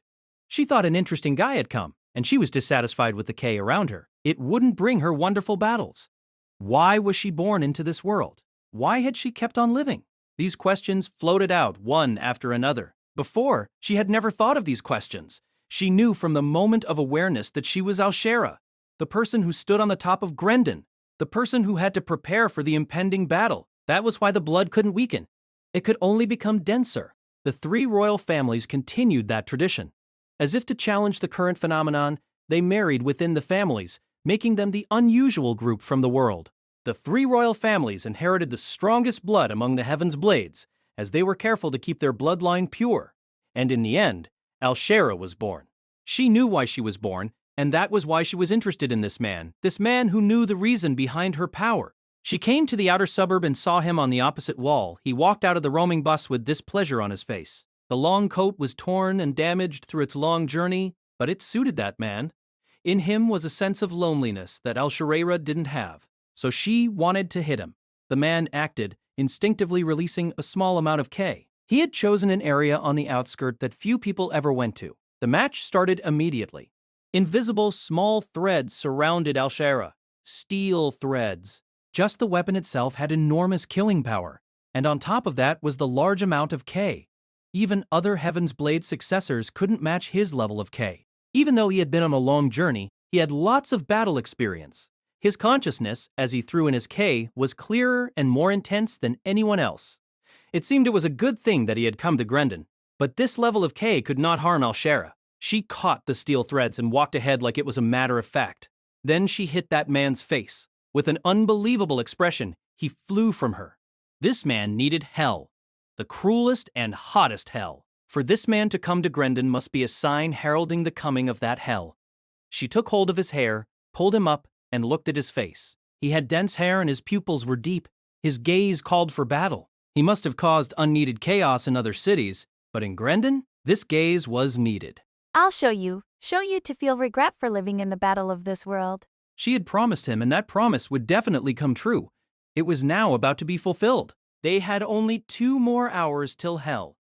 The Heaven's Blade successors left the room after receiving their orders. She got rid of Canaris too. Though Delbone might still be around, Alshera decided to ignore her. She didn't want to send her away, even though she could do it. Delbone was essential to Grendon. Lintons was still smoking by the window. The ashtray that a maid had given him had ashes heaped in it, like a small mountain. Go and look at your battlefield. He stood up and shook off the ashes stuck to his coat. This coat was different from the one he wore when they first met. A Heaven's Blade successor's life was rich, but this coat wasn't made of any expensive and good material.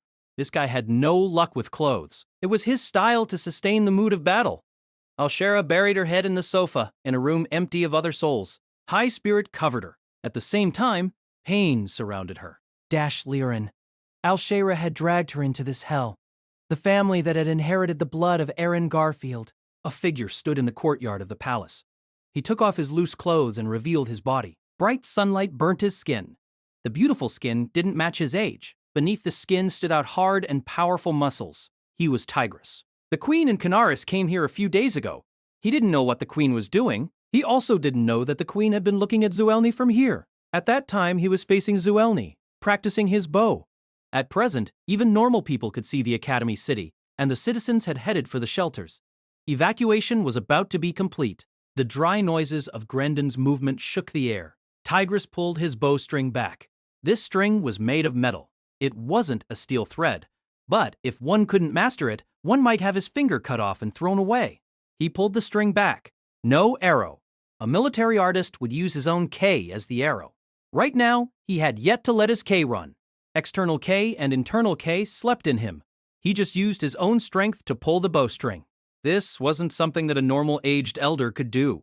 It was Delbone. This wasn't the gentle grandpa way of speaking back in the reception room. He was more blunt and detailed now. The unease in his heart was one reason behind his change of demeanor. Of course, this was also because he had been matching Delbone for a long time. He recalled that event from 16 years ago. That event named Mayfarstadt. At that time, Tigris was also in the courtyard. This was the best place to gaze down at the entire city. The worms made a commotion in the outer area. A filth monster had shown up in the facility. Military artists had already surrounded it.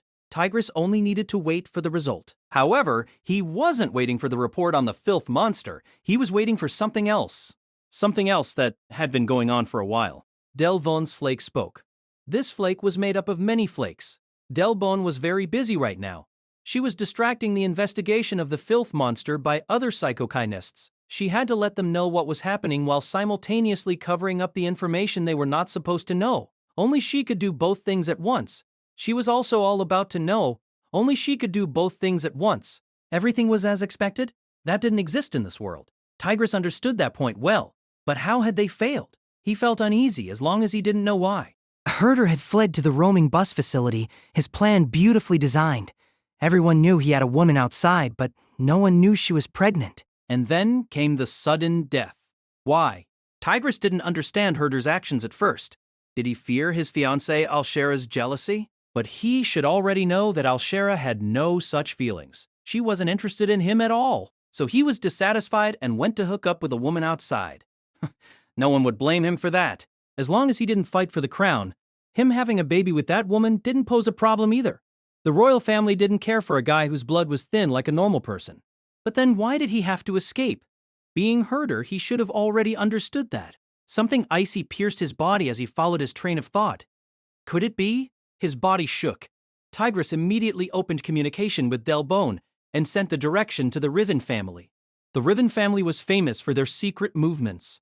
It was a family that was responsible for the darker side of governance. No one needed to explain the reason. An assassin was sent, and Herder died. Tigris observed the outer area with the vision of a military artist. Nothing much had changed, and he couldn't see the movement of the filth monster. But Delboyne said that the filth monster had appeared as if to protect Herder. It had come into being, morphed from a normal person. What was going on? Was it their work? They got ahead of them? Was it just a filth monster in its aged phase? So strange a situation. Delbone had said the filth monster was in the shape of a human, but its power paled in comparison to a filth monster in its aged phase. Was it really that? In that thing wasn't a filth monster? Or had it even thought of using a filth monster? Things changed while he was hesitating. Someone had dashed into the facility. Tigris had seen him before. It was the head of a small school called Syharden. Derek Syharden. Had he found something unusual? No, someone who believed in his own instinct would not take note of a psychokinist's report. He must hold the position of a platoon captain.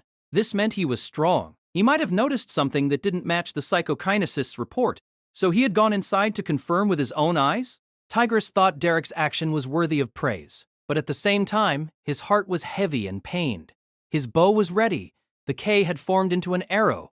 Delbone hesitated. Without her aid, he could not guarantee the arrow would hit its target even if it pierced the wall of the facility. Was he to destroy the facility, there was a chance that that person might live through the explosion. If Tigris used his full strength, a part of the outer suburb would disappear.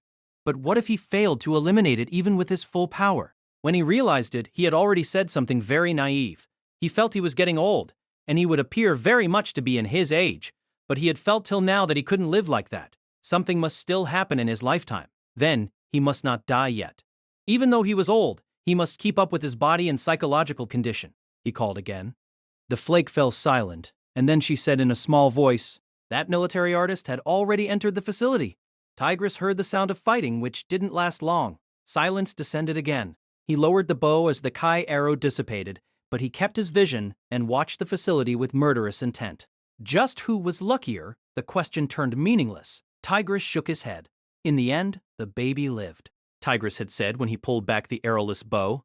His gaze was on Zuellni, the place that Alshera had called hell. That baby was still living. How did she grow up? As a normal person, she would have grown up normally, worked, experienced romance, and given birth to the next generation. That was the life she was supposed to live if only military artists did not exist in this world. But Tigris had once lowered his bow and did not raise it against the girl. Not because Delbone had won, but because he was also human. Although he was a military artist in the royal family, he was also human. He couldn't kill a small child who wasn't even his enemy. For one who didn't know happiness, she wouldn't know what misfortune was like. Tigris had wanted to say that, but Delbone's laughter changed the mood, and he decided to stay silent. Grandpa! Tigris lowered his bow at the sound behind him. His granddaughter was standing at the entrance of the courtyard. The military artists are moving. What's going on? His granddaughter liked to keep to a young image. Well, she did have a beautiful body. The legs underneath her armor were slim and her skin sparkled with life. The colors of her hair were unusual. A thread of white, naturally born so, was mixed in with her long black hair. The queen was such an existence to Tigris's granddaughter.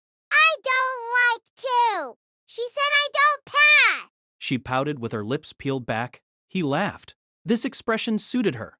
She really was a girl. Compared to that, I can see what's outside. It's an academy city, but it has filth monsters. Has that got something to do with Brendan's movement? But this is another city! His granddaughter left with incomprehension. A pained expression showed on Tigris's face. One Heaven's Blade remained empty without an owner. Wolfstein, the title that Layfon once held. It was too early to give it to Tigris's granddaughter. She had not the strength to stand out from other military artists. Alshera hadn't given the title to another yet, and she hadn't held any other Heaven's Blade matches. That was why Clarabelle was dissatisfied, he said honestly as he eyed Zuellni. He probably would know soon enough. Chapter 4. The City of Spirits. Just what had happened. No one here could understand, but they were sure that something had happened. Groups of invading filth monsters had taken over parts of Zuellni, but those filth monsters were fighting each other. They didn't seem like they were allies. The presence of the enemies was enough to seep through Nina's entire body, making her grit her teeth. A name had come from the flake, Delbone, Grendon's messenger. Carrion had kept a flake to communicate with Feli, and that person's voice had come through that flake. The old woman's peaceful voice dispelled the ruckus in the room. A voice from heaven that exuded a relaxing breath to ease off the tension. Her words comforted them. In fact, Zuellni's military artists were at their limit. To be attacked in the middle of an intercity match, many had been injured. No one had died yet, but the number of military artists sustaining heavy injuries was on the rise. They were saved. Relief showed on the faces of the members of the student council around Carrion. But Carrion himself held a complex expression. Nina was the same. Grandin's aim was the Haikizoku. The city might have other goals, but they were sure at least that the Haikizoku was its main goal. Judging from the action of the mercenary gang, Grendon's movements were all about retrieving the Haikizoku. Right now, no one knew where it was, though. It was originally in Nina's body, but it had gone somewhere. It might have abandoned Nina to possess another person. In that case, what would Grendon do when it realized it couldn't reach its goal?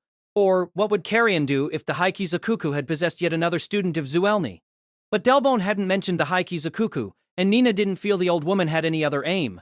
The negotiation was all about eliminating filth monsters. The psychokineticist had left right after the conversation. Carrion watched the screen on the ground, projected by the psychokinists. What's happening? This was reality, but no one knew what it was. Carrion called over the head of alchemy. This was his first time meeting him. He already knew his name, but he couldn't imagine what the other person looked like. This is that, isn't it? Guardian Beast? Nina cocked her head, but then she remembered. So they were hiding in a place that we didn't know? So many of them, too? Members of the student council said to each other. Carrion, there's a place I want to confirm. Some secret information flowed between Carrion and the head of alchemy. But that place isn't connected to the shelter. We'll have to return to the ground. The head of alchemy was a very thin man, but enthusiasm and passion filled his eyes. He wasn't scared of the outside at all. We need guards, military artists, psychokinists. I want a platoon for this, but we don't have any that is intact. We must choose. Carrion adjusted his glasses. Contact Vance. Since Grendon's going to eliminate the filth monsters, we can arrange some elites to be guards. Vance came over quickly, bringing with him Gornio and Shante. Carrion walked with Vance a distance away from Nina and the rest of the people in the room before they spoke. Are you all right?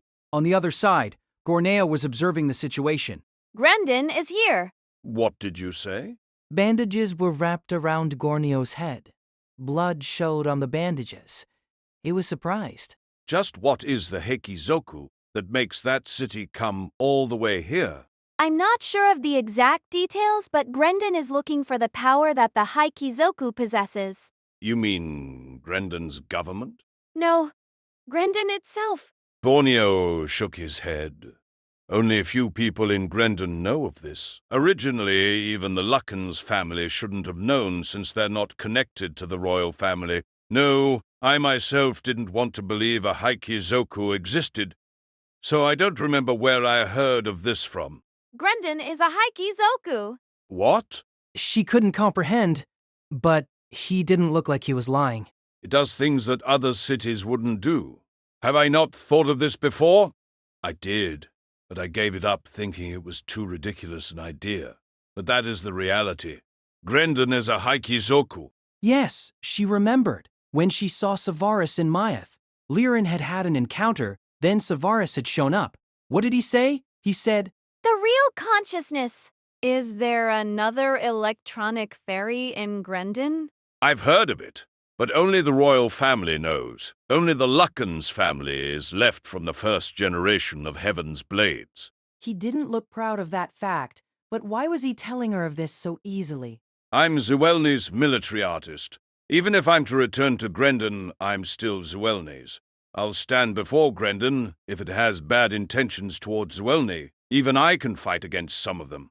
A kind of tragic emotion was in his words, but in the next second, Gornio's head turned. Shante had suddenly leaped to sit on his shoulders.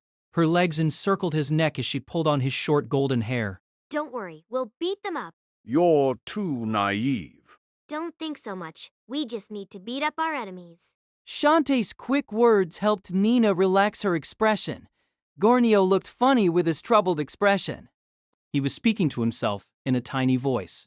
Carrion and Vance had finally come to a conclusion. Nina, Sharned, Gornio, and Shantae were to guard Carrion and the head of alchemy. They went back to the surface and headed for their destination. Vance stayed in the shelter in case anything happened. Just us? Only 4 people. Too few to protect the key members of Zuellni's student council in a danger zone. What a terrible situation. This was the painful truth. Nina herself might have shown her shock if Sharned hadn't voiced his out first. She swallowed her words.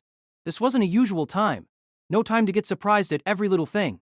This was the reason that Vance had to stay back. His expression had always been bad, and now he looked even worse. His team was the first to fight the first wave of lava. He fought while commanding all the other military artists. He probably hadn't gotten any sleep. Nina's wrists hurt. She had received treatment, but they hadn't entirely healed. However, she could now ignore the pain. Gornio and Shantae both had bandages on them. Sharned was the only person unhurt, but his eyes were red. His vision must be overworked for having to do so much precision shooting. He had used eye drop medicine countless times, but he still rubbed his eyes occasionally. Can we safely arrive there? Sharned looked at the ceiling and applied some eye drops again. The psychokinist had turned the sky into a map. Vance began the explanation. So we're to move tentatively? Isn't it better to stay here and wait for Grendon's help? We still don't know their aim. With this situation, even Zuellni itself might become problematic. You mean the city's electronic fairy? Yes. He nodded heavily. Nina tensed at the possibility of something happening to Zuellni. She didn't know what Carrion was planning, but she couldn't let this go if it was connected to the electronic fairy. They walked through a passage in the shelter. The aroma of food wafted to them. This was the canteen, and many students were inside, mostly women. They were probably making meals for military artists. The usual food eaten in a shelter was food that could last long, and this food was being cooked in the kitchen. We can rest a bit and eat some hot food. Nina saw Liren in the canteen. The other girl had also noticed her. Nina was a bit surprised. Once the two of them got close to each other, questions surfaced. Nina's expression was dull, but that was normal for this situation. But Liren was still bothered. What is it? I have a mission. Liren looked at them. Wait a moment. She entered the canteen and came back with a bag of stuff. If you're in a hurry, eat this on the way. Sandwiches and soup in paper cups sat in the bag. Thanks. Though she wasn't hungry, she realized she hadn't eaten a thing for a long time. Nina took the bag with gratitude. Are you all right? Yeah, I'm fine. Liren, remember to see a doctor if your eye hurts. Liren looked surprised. Her eye had not opened again. Nina ran, hoping it wasn't something serious. Layfon wasn't here, and this fact surprised her. She had always believed he was here, and pain cut through her when she thought of that. What would happen to her if she didn't think this way? The soup in her mouth flowed warmth into her body. A different air hit their nostrils the moment they left the shelter through the door. As expected, this air differed from the purified air in the shelter and the dust-filled air when fighting the larvae. The sky had turned dark. No moon or stars could be seen, as if a thick cloud cover had shrouded the entire sky. Electricity had been cut off from some parts of the ground. Everywhere was dim and gloomy. Only the faint emergency lights on the streets led their way. But there was still some distance between the enemies and the students. Though they could fall from the sky, the number did not seem to have increased. Compared to that, the sound that had been enveloping the entire city was more stimulating. A regular rumbling brought along a bad premonition. The sound of Grendon's multi-legs. Let's hurry. How could they let the head of the alchemy walk ahead of them? Gornio and Shantae headed the small group. Nina and Sharned took up the rear, and the rest were protected in the middle. Shantae had strong night vision. She could see the path even without light. That ability must be innate. On the other hand, Gornio had chosen to walk close to the emergency lights. Shantae looked left and right to check whether anything had closed in on them. The route remained unchanged. Vance's strategy to change the flow of the wind through a magnetic barrier might have been effective. Nina was observing her surroundings, and so did Sharned, but they didn't feel anything getting near. What was this? She was undergoing a mission, and it was the same with the city. This wasn't something simple. Things were developing while she was still in the dark, just like the literal darkness surrounding them now. For Nina's group, they could see only very little, so they had to do all they could to survive. Something big was happening. Would Zuellni survive? Unease continued to plague her. What about the Haikizoku? Did Grendon come just to defeat filth monsters? Not because of the Haikisoku? What would they do when Grendon realized it had failed? If that happened, Nina could only give up her body. Grendon's people didn't know how the Heikizoku worked, and Nina had deceived them. What would the situation be when they realized they had been lied to? She better take that possibility into consideration too. You're thinking of something again? You think simply. I can guess from that. You're thinking of using yourself for the exchange, right? Stop that thinking. No one would be happy if you do that. Layfon's forcing himself and being reckless. Nina was confused at his words. Why is he doing that? That's important. Since he understands Grendon, then he shouldn't move recklessly. But he was like that when you weren't here. He meant when she was in Mayath. Recalling herself back then, Nina looked at Carrion. He was following Gornio. It appeared he hadn't heard them. He had said to her before her return that Carrion didn't think it possible for Layfon to fight without a reason. Hence, Layfon was only following Nina's reason for fighting, and he was doing that even now. They had to fight because they were military artists, but that matter-of-fact reason for Nina did not work for Layfon. He was too strong, and his birthplace was too different. He had things he wanted to protect. He betrayed to protect the people precious to him, and then he was tossed away. Was she to draw that Layfon into battle?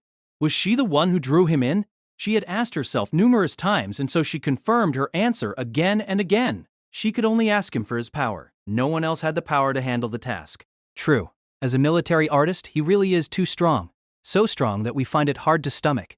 He surpasses all of us. He's always acted clueless and clumsy, but he's entirely different when he fights. But how should he fight? He never thinks of that. As long as he set his goal, he'd probably fight even if the outcome would be defeat. That's what I think. That guy knows? Layfon really was different when he trained.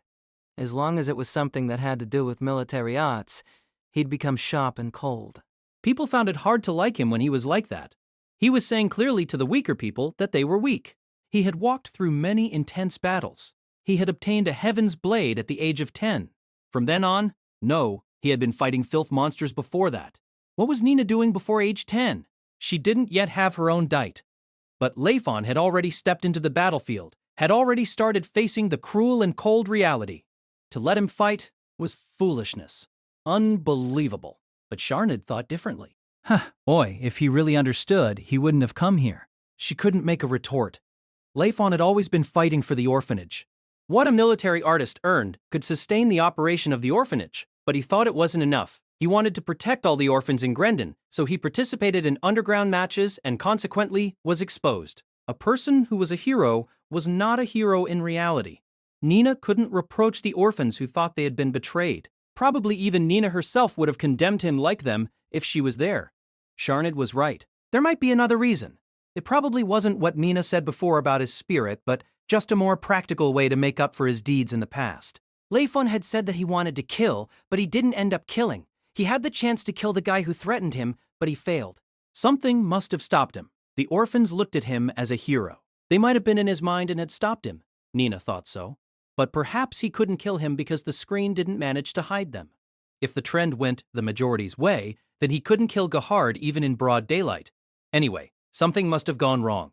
That was what she thought. That guy's probably the same as you. He doesn't really think about the problem. To him, it's a mistake if he doesn't face it. You guys don't think over things, so you never change. Because you never think of whether the fight benefits you or not. I don't think I'm doing this for myself. Besides, with me here. If you really think you understand, then we ought to celebrate. They walked some distance. Still no filth monsters, but they could hear the sound of fights. And the sound of Grendon's movement was getting louder. The sound came from the direction of the student council building, so it was opposite from where they were. Though they couldn't see the thing on the other side, they could feel the darkness deepening. Nina and her group walked a long circle to come to the student council building. The sound was close. She could tell the location of Grendon even if she didn't want to know of it. She could see Carrion's face had turned stiff, but the head of alchemy seemed all right. He just kept moving ahead as if he was impatient for not being able to move according to plan. The clock tower that was the symbol of the student council emerged from the darkness. The digits on the clock shone. Light emitted from them so anyone could see them anytime. They were about to step on the path that led to the clock tower. Shantae took a step on the path, shrouded by the shadows of the trees, and stopped. The path was wide, covered by fallen leaves, The building that hid deep in a distance where the path led to was where that event had happened, the event that Feli got caught in. Shantae suddenly lowered her body, holding her spear, and stared behind Nina. One's heading your way. The psychokinetist's report was a bit late. It's here. Nina, you cover for the student president. I'll stop it with Shantae. Shantae raised the spear. The K on the weapon had already painted her hair red, as if she were being burnt. But No time for discussion. Go. The head of alchemy was already running for the building. Don't die. As if. Nina chased after Carrion. Roaring shook the entire forest. Trees fell one after another. Shantae shouted and Kay exploded one by one. Nina turned her head around and kept running after the student president. Sharnid had already reached the entrance and had readied his sniper rifle. Hurry and support them, Nina thought but didn't say it. They couldn't afford to draw attention. Sharnid understood too, and hadn't pulled the trigger. Once she entered the building, Sharnid followed. It was dark inside, but Carrion and the head of alchemy kept forging ahead. The psychokinesis didn't know what danger lurked before them, so he moved with caution. Finally, they reached the end of the building. The head of alchemy touched the wall, and another space opened before them. A false door. Nina looked ahead, but there was no light around them. She couldn't see anything. Carrion followed the head of alchemy into the darkness. Darkness felt like water. Once she stepped into this area, Nina felt something resisting her, and her breathing became slightly difficult. She had thought that maybe the air wasn't good in here, but she felt that couldn't be the reason. Darkness filled Zuellni. Filth monsters conquered the surface, and the mysterious things that they fought against were here, as well as the ever-closing in Grendon. The pressure that Nina felt before entering this hidden space was different from the pressure she bore now. The term monster surfaced in her mind. Darkness conquered Zuellni, yet the darkness here had been living within Zuellni since long ago. Finally, something that could suppress the darkness. Faint green light. The darkness was close to the source of the light, but they didn't seem to touch. Was the darkness a creature? She thought of that and was shocked at what she saw. The source of the light was in the shape of a large container, and liquid filled its inside. This thing was emitting green light. The glass container was similar to the medical facility used to take care of heavily injured patients. No, this was probably a medical facility. The head of alchemy took a step forward and stood, silent. Carrion couldn't see the glass because of him, so he stepped to a side and then saw it. What is this? Carrion was also silent. Sharnid, who used to joke around, also didn't say a word. A very beautiful young girl was sleeping in the container. A girl with black hair and white skin. Naked, but the green liquid had covered most of her body. Her beauty was indescribable. Nina looked at him, feeling something terrifying was beside her. Student president, this is... No matter how she looked at it, this girl looked like a scientific sample. It is true that a failed experiment during the Guardian Beast project had caused an explosion. Nina looked at him. For some reason, she could see him now. It was difficult to move her gaze away from the girl. According to the records, the explosion had heavily damaged the underground energy net. The energy hadn't run away on a rampage, but it has remained here and become like this. This is... Meaning this girl was Zuellni? But she looked different. A question floated past Nina. If this girl was part of Zuellni, then that question would definitely surface again. When Falmir fled, it had communicated with Zuellni. No one knew what they said, but something had been decided, and Zuellni had grown. No person in existence knew of how an electronic fairy grew. Even Nina, who grew up in Shenibel, didn't know. The growth of an electronic fairy probably denoted the city was in possession of something. If that was the hypothesis, then what did Zuellni's growth represent? A growth stage? Or had she just returned to her original form?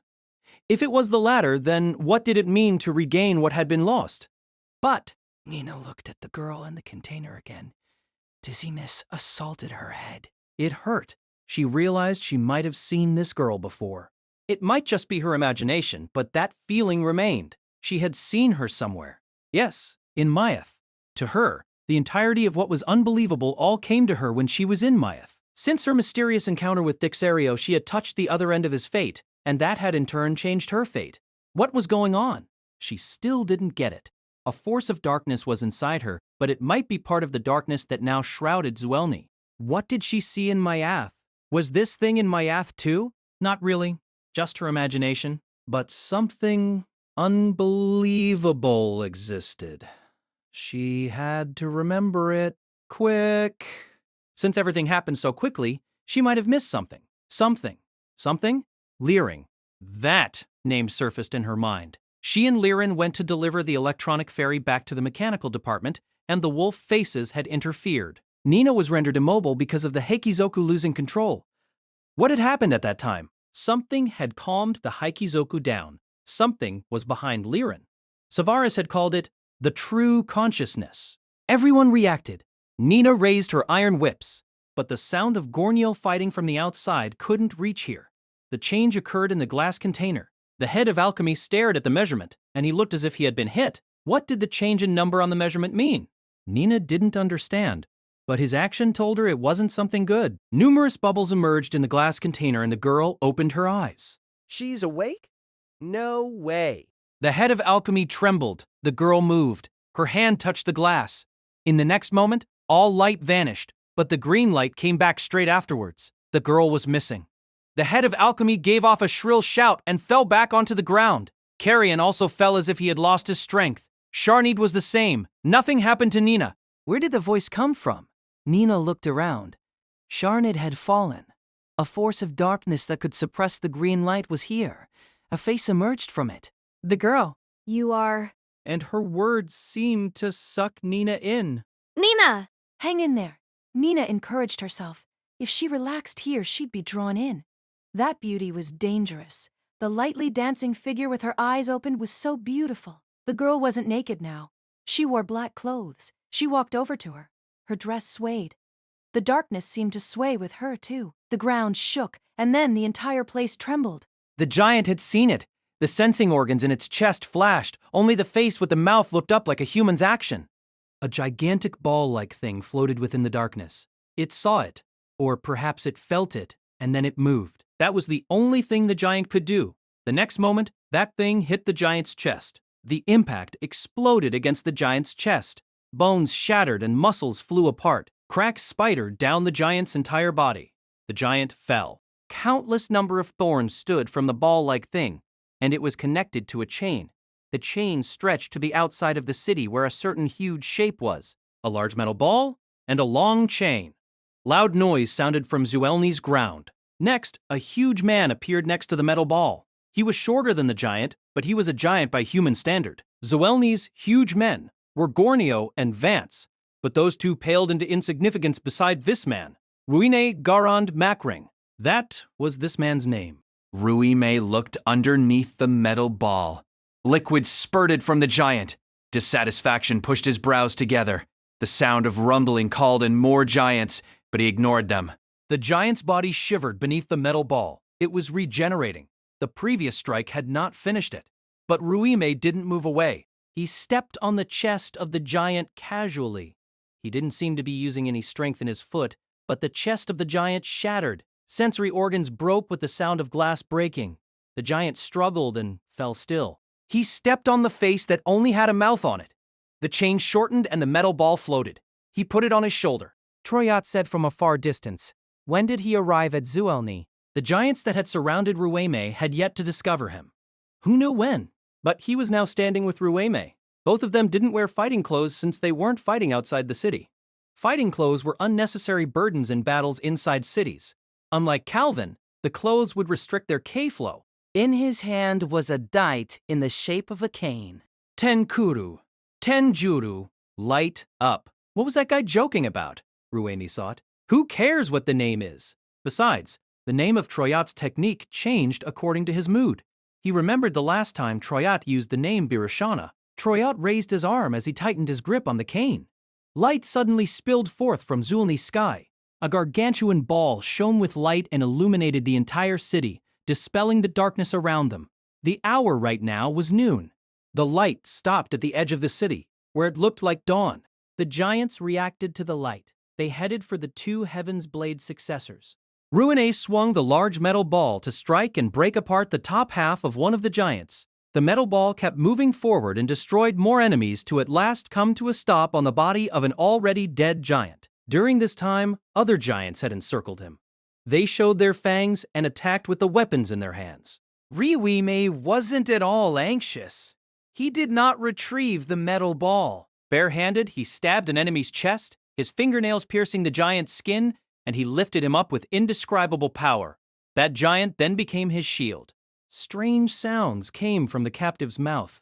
His body trembled, and his arms and legs expanded in an unbelievable rate. His entire body expanded to a certain size and exploded. All the giants around Ruime fell like weeds. External burst, type K variation, exploding fist. The smoke of the explosion quickly dissipated. Ruine only sustained one burn injury, but he hadn't been defeated. He retrieved the metal ball with no expression. Other giants had also reached Troyat. The Heaven's Blade successor did not move. He kept his arms raised. The giant's footsteps shook the earth. Troyat remained rooted on the spot, however. Something had changed. In the next split second, the giants were all painted with red. They were burning. Parts of their body were suddenly on fire. One had fire on his shoulder, one on his chest, one on his head. Flames spilled from their bodies and their muscles melted into fiery blocks. The ball of light above Troyat's head had caused many changes during this time. Karen K caused the density of the atmosphere to change, creating many things like magnifying glasses. Those glasses turned to the giants, readied the right angle, and began to concentrate, filtering the sunlight onto the targets. If this was just normal sunlight, many magnifying glasses were needed to generate the high heat. But this light came from Troyat's K, a very destructive power. Troyat had no problem gathering that power. There were about 10 magnifying glasses, and around Troyat were 50 giants, gathering closer and closer. Ruim was probably facing that many giants too. The giants burnt one after another, but it would still take time to turn them all into a sea of fire. Ruime snorted and looked at the city. Zuellni looked different from Grendon. Grendon had many more crude buildings, whereas the buildings here lacked unity. After all, this city consisted of students who all came from different cultural backgrounds. Ruime thought that was a pretty good idea. More giants appeared while they chatted. These giants had probably drowned the entire city. Their numbers must have reached 10,000. Delbone didn't tell them the exact number. Perhaps she knew, but the queen thought it unnecessary to relay that piece of information. Was it a terrifying number? That thought alone made Ruime furious. Even so, only he and Troyat were assigned to here. Lintons and Barmelin had moved, but they were carrying out another order. Did the queen think Ruime and Troyat were enough to handle this situation? But other Heaven's Blade successors were guarding the contact point. Did she think the enemies would get past to the contact point? That made him even more furious. He rushed for the giants with the metal ball on his shoulder. Really? As he thought, he would be the one to destroy this city himself. The metal ball flew in amidst the group of giants. It was night, but the sky was unusually bright. Layfon felt that he had encountered this phenomenon before. He landed while this thought flashed past him. He was in the outskirts of Zuellni. The feeling of desolation brushed past his skin. The bike didn't manage to last the entire journey. Though he thought the fight was finished, he knew a new battle had begun since Grendon made contact with Zuellni. But no, something wasn't right. What he felt now wasn't the feeling of desolation that appeared after the fight, and it wasn't the pressure of having to face new battles. Feli, Savaris was waiting. Looking at his composed face, he probably knew of the situation too. This was what happened after we fought the first filth monster. Feli begun to explain what had happened during the time when Layfon was away. Everything was shockingly real. Things that Layfon had never heard of. Things that he had never experienced before. Feli continued the explanation. Grendon was here to eliminate the filth monsters. That was possible. But why had it appeared here of all places? It couldn't be interested in an academy city. Either way, consternation seized him at how Grendon had come all the way here. He remembered himself changing many roaming buses before reaching Zuellni. Words couldn't convey the entirety of that hardship. Grendon's aim was the Haikizoku. Savaris was also here for it. What about the captain? She's fine. She's carrying out a mission for my brother. Next, she told him how the Haikizoku seemed to have left Nina's body. What was going on? But there was no time to get the details. All he needed was to understand the situation. He was stuck when he wanted to ask the next question. Was it appropriate to ask that question now? Liren-san is also safe. But it seemed Feli knew what he was thinking. He felt a bit embarrassed at that, but the current situation wouldn't allow him to keep feeling awkward and shy. So, you probably have a grip on the situation? He just stood there full of spirit. He still couldn't use his injured right arm. The Haikizoku has left the captain. But Layfon had also lost his weapon. He only had the Shim-Adamantium Dite with him now. The Dite was now in the shape of a katana. Layfon could use the techniques of Psyharden since the fight with Falmir. That was a big help to him. Oh, Savaris didn't move. But the Haikizoku won't leave the city alone, since it's facing a crisis? It'll possess someone and show itself again? Grendon's here. Yes, I was surprised too. You might not believe this, but don't you think this city, being unable to move, is connected to something? The other Heaven's Blade successors will defeat them. Night turned to day. A huge source of light flew to their position. A ball of light had miraculously appeared above Zuellni. Layfon remembered this was Troyat's K. That guy was here, the person that Layfon found hard to like. Troyat's Karen K made him a hard-to-obtain talent suited to defending a city. What a headache. But there's someone else that makes this a pain. As Savaris had said, Layfon could also feel the K of another person, a rough K. Ruime. Oh no! What was the queen thinking? Why did she send Ruime to fight in a city? Savaris had said this before. If Ruime wasn't cautious, he'd end up destroying the entire city. But wouldn't that crisis suit the Heikizoku? No? Did the Heikizoku change after coming to Zuellni? Was this Grendon's aim? What would the Heikizoku do if Zuellni was destroyed and all its inhabitants were dead? Would it look for a new place that had military artists? In that case, Grendon was right here. Since I've left Grendon for a period of time, I wonder whether Her Majesty might have changed her mind. Savaris smiled as usual, but Layfon disliked that face of his. So what do you plan to do now? But if you drag it out, Ruime might clean this entire place. He was happy. This was the situation he wanted, pushing Layfon into a corner and seeking for one last full-power fight with him. The curtain's closed for too long. About time to get serious, ah? He lifted his left arm. His right arm still hung down by his side. Was it too hurt to move, or did he do that to draw Layfon into a trap? You're too arrogant. Yes, but you have to listen. You carry the lives of all Zuellni's students with you. What should he do? He wanted to spit out that horrible tension in him. When he first arrived in Zuellni, he just raised his sword after some consideration, because he had found the target to protect from that time on. Nina and the 17th Platoon, and Meishen, Mifi, and the others. They were all his friends, as if they had replaced the children in the orphanage. But that time he faced a female filth monster and its larva. He had the confidence to defeat them even without the Heaven's Blade. But now... Grendon. Just the name itself made his heart heavy. The despair in him was the same as when he fought the filth monster that tossed larva into Zuellni. He knew his situation thoroughly. This time he faced military artists who were the equal of him when he held a Heaven's Blade.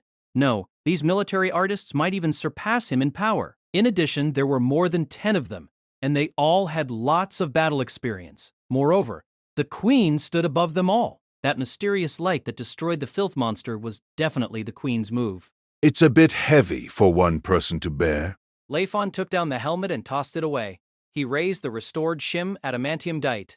Kay ran up the blade. For one split second, if he could get rid of that man and stop Ruime, but could he win with this weapon? If Grendon truly wanted to destroy Zuellni, beating up Ruime was not enough. As long as the person was a Heaven's Blade successor, he could destroy the city.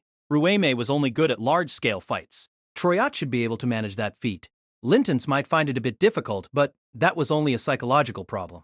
Zuellni's crisis would remain if he didn't defeat all Heaven's Blade successors and the Queen. The katana was heavy. This was the first time that he felt it to be so weighty in his hands. But the K inside him was running and bursting out intensely, so intense that his entire body hurt. If he poured that K into the dite now, the blade would shatter. The long fight had tired him out, but his K vein showed no unusual signs. What was this feeling? He didn't think he had become stronger, but it felt like he had been released from something. This might even be a power that he had unknowingly sealed within him. Layfon's realization was plain. Savaris's smile deepened. He was elated, an expression that one would never understand if one had not fought in battle, an expression that Layfon would never make. A fight was always just a means. To aim for battle was never something Layfon would do. What did it mean? What was different? He had no time to think of that now. First was Savaris. That one single thought occupied his heart. Chapter 5. The City That Eliminates Evil. Nelphilia's gaze moved away from the sky. Just this action alone pulled Nina in and made her stop breathing. Nelphilia's chin had only made an imperceptible movement, her gaze pulling away, and that was enough to capture Nina's heart. This girl was dangerous. This girl was dangerous. Just by looking at her, no, since her figure entered Nina's sight, she found herself unable to look at anything else. This girl's beauty and attraction was indescribable. She wasn't looking at Nina, nor was she speaking to her. She said and finally looked at Nina. This word sent a chill up Nina's spine. Did anyone die? Or... Nelphilia smiled, looking at Carrion and the head of alchemy who lay on the floor. Who are you? Nelphilia had her back on Nina, but her figure still attracted Nina's eyes. Just who was this girl? Are you really the electronic fairy that split from Zuellni? What were you saying? Please explain it in a way that we understand. If she didn't say this, that girl's attraction might take over her entire body. Then what are you? Though her tone was nonchalant, her words were obviously refusing Nina. She said something had appeared in her hand. This is... Her fingers held the thing lightly. A mask. A mask of a beast. Nina had seen this before. This belonged to the wolf faces. She readied her iron whips. You? Are you a wolf face? She pointed her iron whip at her. The girl said, not at all frightened at the weapon pointed at her. Disapproval showed in her eyes, and she was not afraid as she placed the mask on her own face. Nina didn't understand her words in a split second, but the memory of what happened when she was 10 rushed up inside her. That tiny electronic fairy. She had wanted to save it, but in the end, it saved her. She thought she understood something as she recalled her memory, but the next moment, she lost it. The true meaning of the mask before her suddenly rose in her. Nina didn't open the mask before her, suddenly rose in her. Haikizoku! That mask in the girl's hand. The Haikizoku that had shown itself as a golden goat. Why? She recalled the past event. Yes, it did happen. She remembered blacking out and losing consciousness. Sharnid had then saved her, so something had happened before that? She tossed the mask to Nina. Though both of Nina's hands were occupied with her iron whips, she reflexively caught the mask with her left wrist. As if melting, the mask sank into her chest. It had returned. That was how Nina felt. Nina didn't understand her question. She wasn't surprised that this girl knew of Dixario. Since she knew the wolf faces, it wouldn't be strange for her to know Dixario. Just what are you? The girl said, the shadows around her deepening into darkness as if to refuse Nina's hand. Gradually, darkness swallowed her pale face and arms. When the darkness disappeared, it left behind the green light exuding from the tubes. The light was brighter than when the girl was present. It illuminated a bigger area than before. Nina heard moaning in the room. Carrion and the head of alchemy had regained consciousness. Layfon moved first. As if fishing up something, he aimed his attack at Savaris's upper body. It didn't hit. Savaris had deflected the attack. Savaris had released K from his body while retreating, using it to deflect Layfon's assault. When Layfon swung his katana upward, Savaris had rushed him, left fist aiming for Layfon's cheek. Layfon attempted to grab the fist with his own left hand, only managing to grab hold of Savaris's wrist as the Heaven's Blade successor deflected Layfon's attack. Savaris added horrific pressure on his left wrist. Layfon, about to lose his grip, added strength to his fingers. The Kai covering Savaris's fist resisted Layfon's hand. Layfon gathered even more K to his fingertips. Layfon had only managed to control Savaris's arm. As such, the Heaven's Blade successor attacked Layfon's knee with his foot. Layfon released his hold. The two jumped apart. Layfon's fingertips were very hot. The glove he was wearing was torn through with traces of injuries left on his fingers. Some of his nails had fallen off, but his fingers had sunk deep into Savaris' wrist. There should be 5 lines of injuries on the Heaven's Blade successor's wrist. Additionally, Layfon's katana had slashed open the chest area of Savaris's fighting suit. Savaris had deflected the blade with his K, but it wasn't enough to completely stop Layfon's attack. Savaris laughed. He tore the fighting suit apart to reveal his upper body. Blood welled up from the injuries on his left wrist. He licked his wounds. Layfon's fingernails were still in them. Savaris bit down on the fingernails, pulled them out, and spat them out of his mouth. His smile looked even more appalling with blood in it. As I thought, in the end, only a fight with a fellow human can satisfy me. It isn't a fight of power alone, but of skill and closer to death. As if I care, Layfon said and readied his katana again. The spirit he had honed through training with the katana had chased away the pain in his left hand. The present you is just an existence that I have to surpass. The wall is high, and it's connected to other things too. I'm really envious of you. Perhaps it'd be more interesting if I stood on your side. These things aren't important, Layfon said and moved. 3 successive sudden strikes for the head, heart, and head. Savaris failed to evade all 3 attacks and sustained shallow injuries on his shoulder and cheek. 2 forces of K clashed and detonated, blowing the air into disarray. Savaris flew away in the air as if bounding off something. He did a backflip.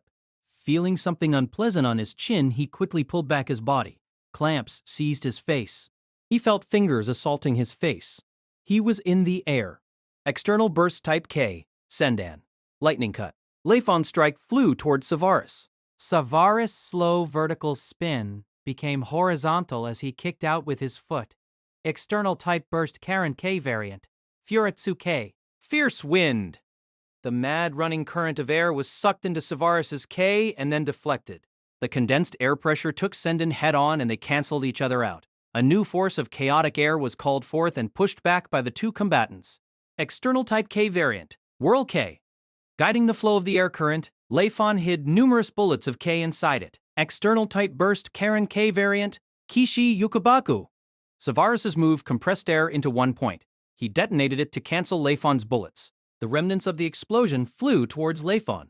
Combined internal and external K variant, Ryusen K. Spinning Dragon. Layfon spun to deflect the remnants as his spin drew in more air currents, sucking in Savaris as well. For a split second, Savaris had lost control of his body, and Layfon did not let that opportunity go. External burst type K, send on. Lightning cut. The condensed K that flew out of the typhoon was enough to split a person in half. External burst type K, Luckin's move, roar K. Savari's voice made the air vibrate, scattering the roiling dust that came from the battle.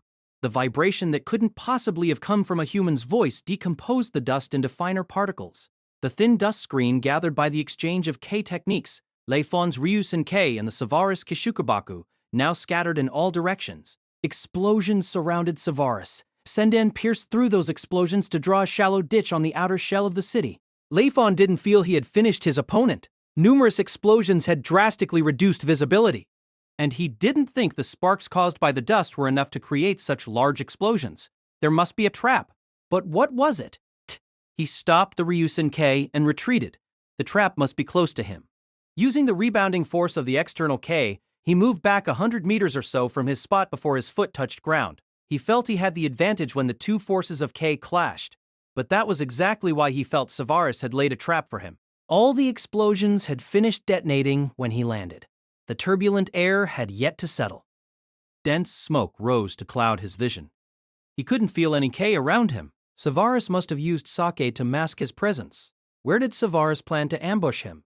It wasn't strange to think Savaris would attack from anywhere, as he was a Heaven's Blade successor. He could even come from the ground beneath Layfon's feet. If Layfon lost his concentration, it would lead to his defeat. He was ready no matter where Savaris came at him. He considered where Savaris could attack him, though he knew this would obstruct the flexibility of his movement and expose him. Though he could only greet the attack through the instincts honed in training, he could not stop thinking. The previous explosion bothered him. The dust cloud caused by it did well to hide Savaris' figure. However, sake itself was not enough to totally mask the flow of K unless the K vein itself was taken out. In that case, the best timing and location to close with Layfon was above. Explosion, take advantage. Jump. Those terms flashed past his head, and he moved. As he had thought. Savaris was above him. Their gazes met. The explosion had painted black Savaris' bloody smile, making it more horrific. He had stopped using sake and concentrated the K around him to his left fist. Layfon made an instant judgment that this move was to decide the outcome of the fight. His body naturally reacted and readied his stance to meet the attack. Sai-Harden technique. Homarajiri Shojin. Flame strike flying blade. Layfon jumped as he struck with the katana. Flame writhed on the blade. The strike of the katana brushed past Savaris as 2 forces of K ate into each other. The impact was just one swift moment, and next, both fighters had exchanged positions. The fight hadn't ended. The impact of the opponent's move swam in Layfon's body. Pain. Red dots that weren't of his flame danced in his sight, but he ignored them. He changed his stance. Savaris had also landed to ready his next attack. But this time, Sai-harden technique, Homaraga Sane Kofu. Flame weight, red cloth. External type K variant, Gushioden. Rising bullet. External K in the form of flames poured out upon Savaris like a red roaring waterfall. Savaris received it with Goshiodan. Explosion. Impact. The impact sent Layfon tens of meters from his original position and forced him to land. Savaris had stopped his movement as he shouldered the descending impact of Layfon's move. Sai-harden technique, Mizuka Gami Watari. With a speed that was even faster than Uzu K, external whirl K, Layfon rushed Savaris. Their gazes overlapped. Though Savaris had yet to ready his stance, he managed to react with his leg. Feeling the kick of a death god nearing his right side, Layfon swung the katana without hesitation. He aimed at Savaris' throat in an attempt to finish this battle with one move. The flowing of time was extremely quiet. Death was closing in. Death was about to descend on him. Which side was faster? Or they might react simultaneously. Layfon did not defend against Savaris' kick. If Layfon was faster, then the threat against him would vanish. If he was slower, he'd die. Death. He had wanted to kill Gahard at that time, but he did not. That man was connected to the Luckens family. Was he now to kill off a Heaven's Blade born to that family?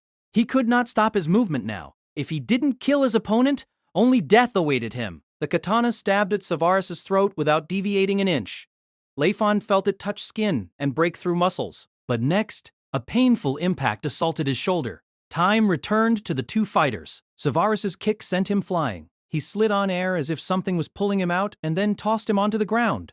The katana flew from his grip to pierce the earth. Woo! Pain ran through his entire body.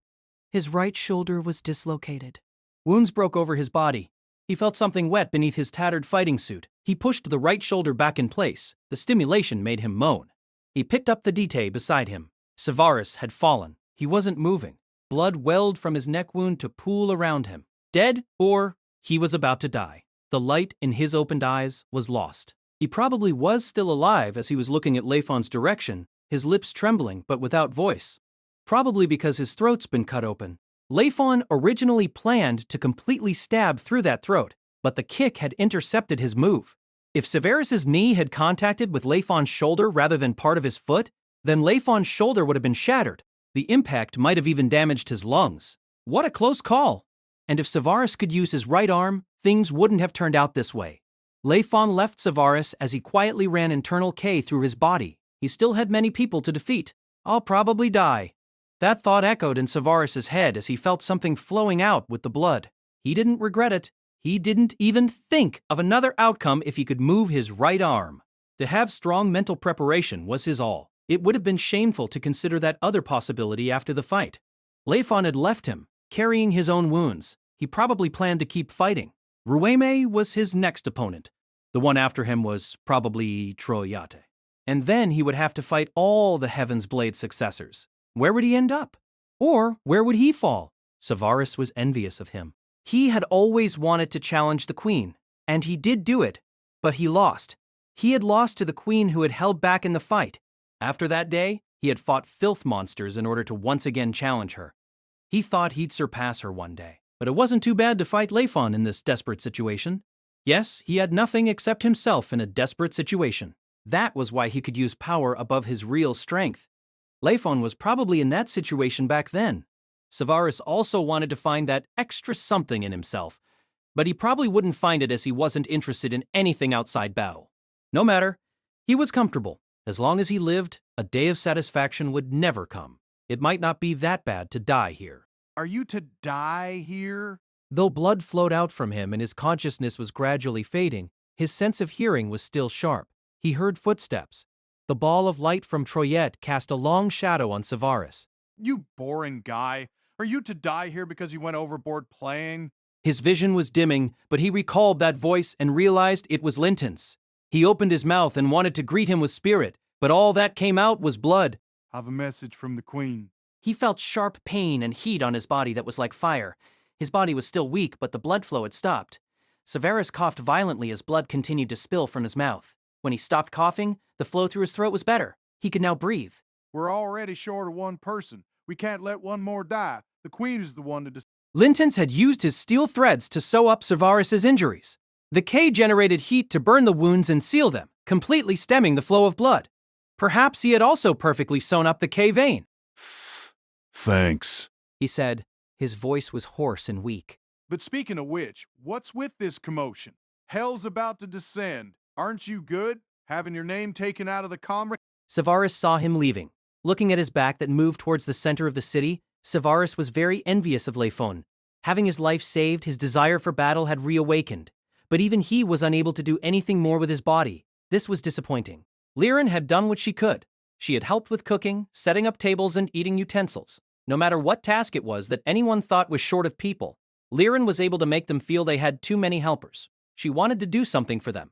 Only that could keep her calm. Very quickly, she had finished everything and had nothing else to do. Could you take a look at May for me?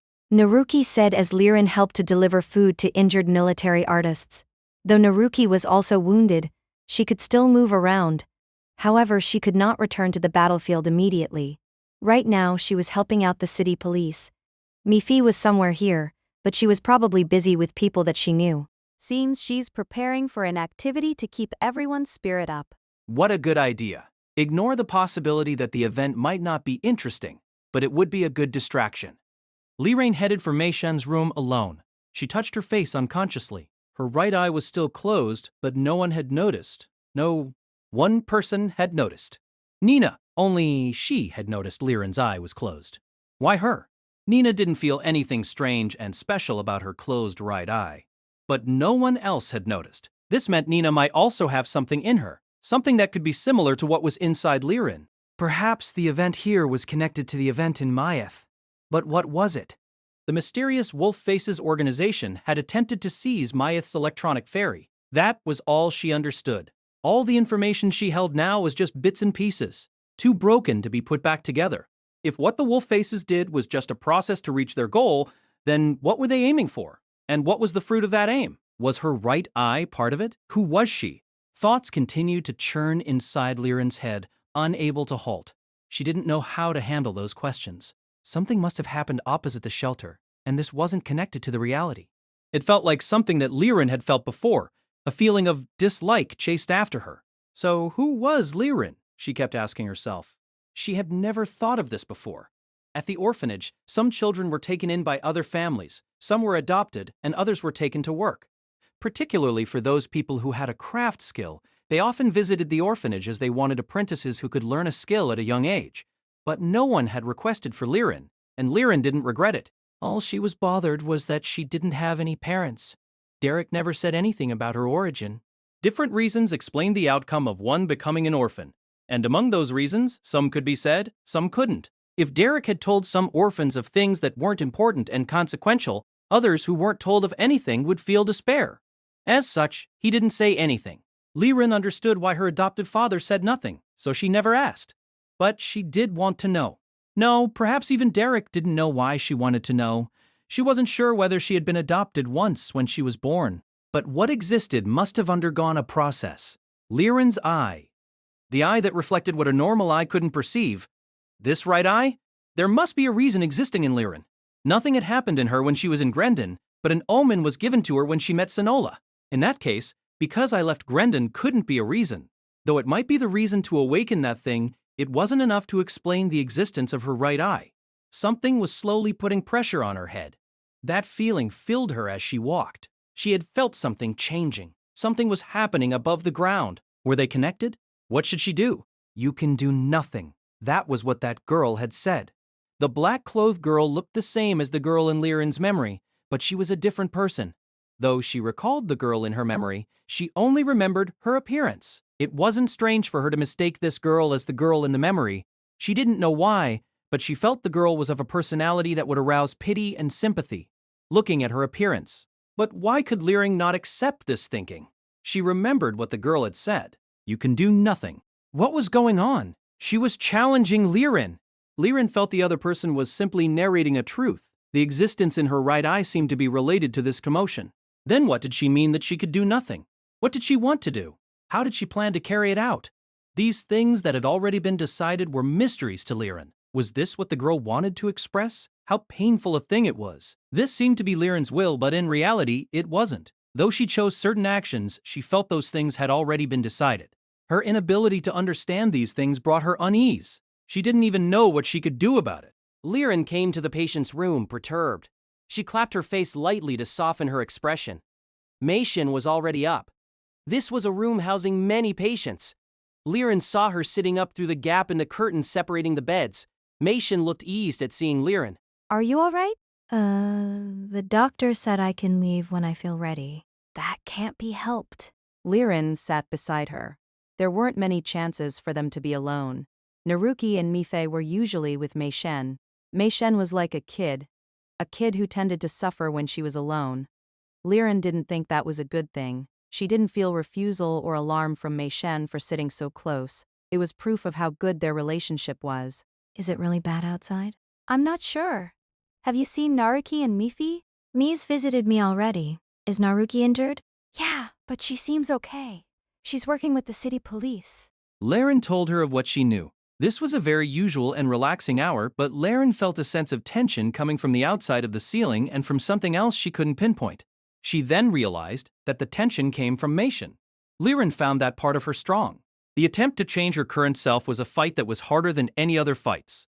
Layfon also wanted to change his lifestyle. Though his first intention was to abandon his life as a military artist, the intention was different now. Liren was a bit worried that he was only being pulled around by fate. Nina was the same. The people Liren lived with in the dormitory were also the same. She felt they were fighting something against themselves. Perhaps everyone who came to an academy city was the same. Otherwise, they wouldn't have taken the roaming bus and left their city on a life-threatening journey. But if that was the case, then this world had too many battlefields. Layfon. Is he not back? For Mei Shen to say this with this expression, this must be a part of her fight. Perhaps it wasn't something big to others, but it must be an important battle for her. Yeah, he's not back. Speaking of which, Liren hadn't heard of any news about him even though Nina was back. Are you not worried? She didn't know how to answer. She didn't think Layfon would die and sustain heavy injuries. She had met Nina when she was preparing meals. If something terrible had happened to him, Nina wouldn't have hidden his condition and kept calm. That didn't match her personality. This meant Layfon was fine. That was Liren's belief. She could only believe as she couldn't do anything else. Because I can't do anything, I can only believe in him. She had journeyed to this city to give Derek's katana to Layfon. An incredible event had happened at that time, and she had told him how she thought. He must be fighting a terrible fight right now. She felt he was in the most difficult fight out of all his battles. In Grendon, he could leave the fights to others, but not in Zuellni. That was why she wished for him to take up the katana. She wasn't against him continuing to be a military artist. She wanted him to take up the katana so that he wouldn't be crippled when he had to give his all. In the end, Layfon decided to pick up the katana once more. He had accepted her thinking and Derek's forgiveness.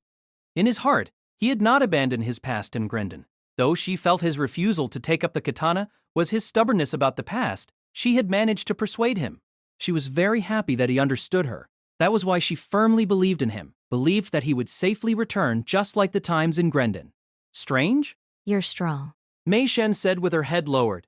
Liren ignored the light swaying in her heart and looked at her. From the start, Mei Shen was bent over her knees on the bed, looking at her own feet. I can't be as strong as you. I've always worried. I don't know what to do.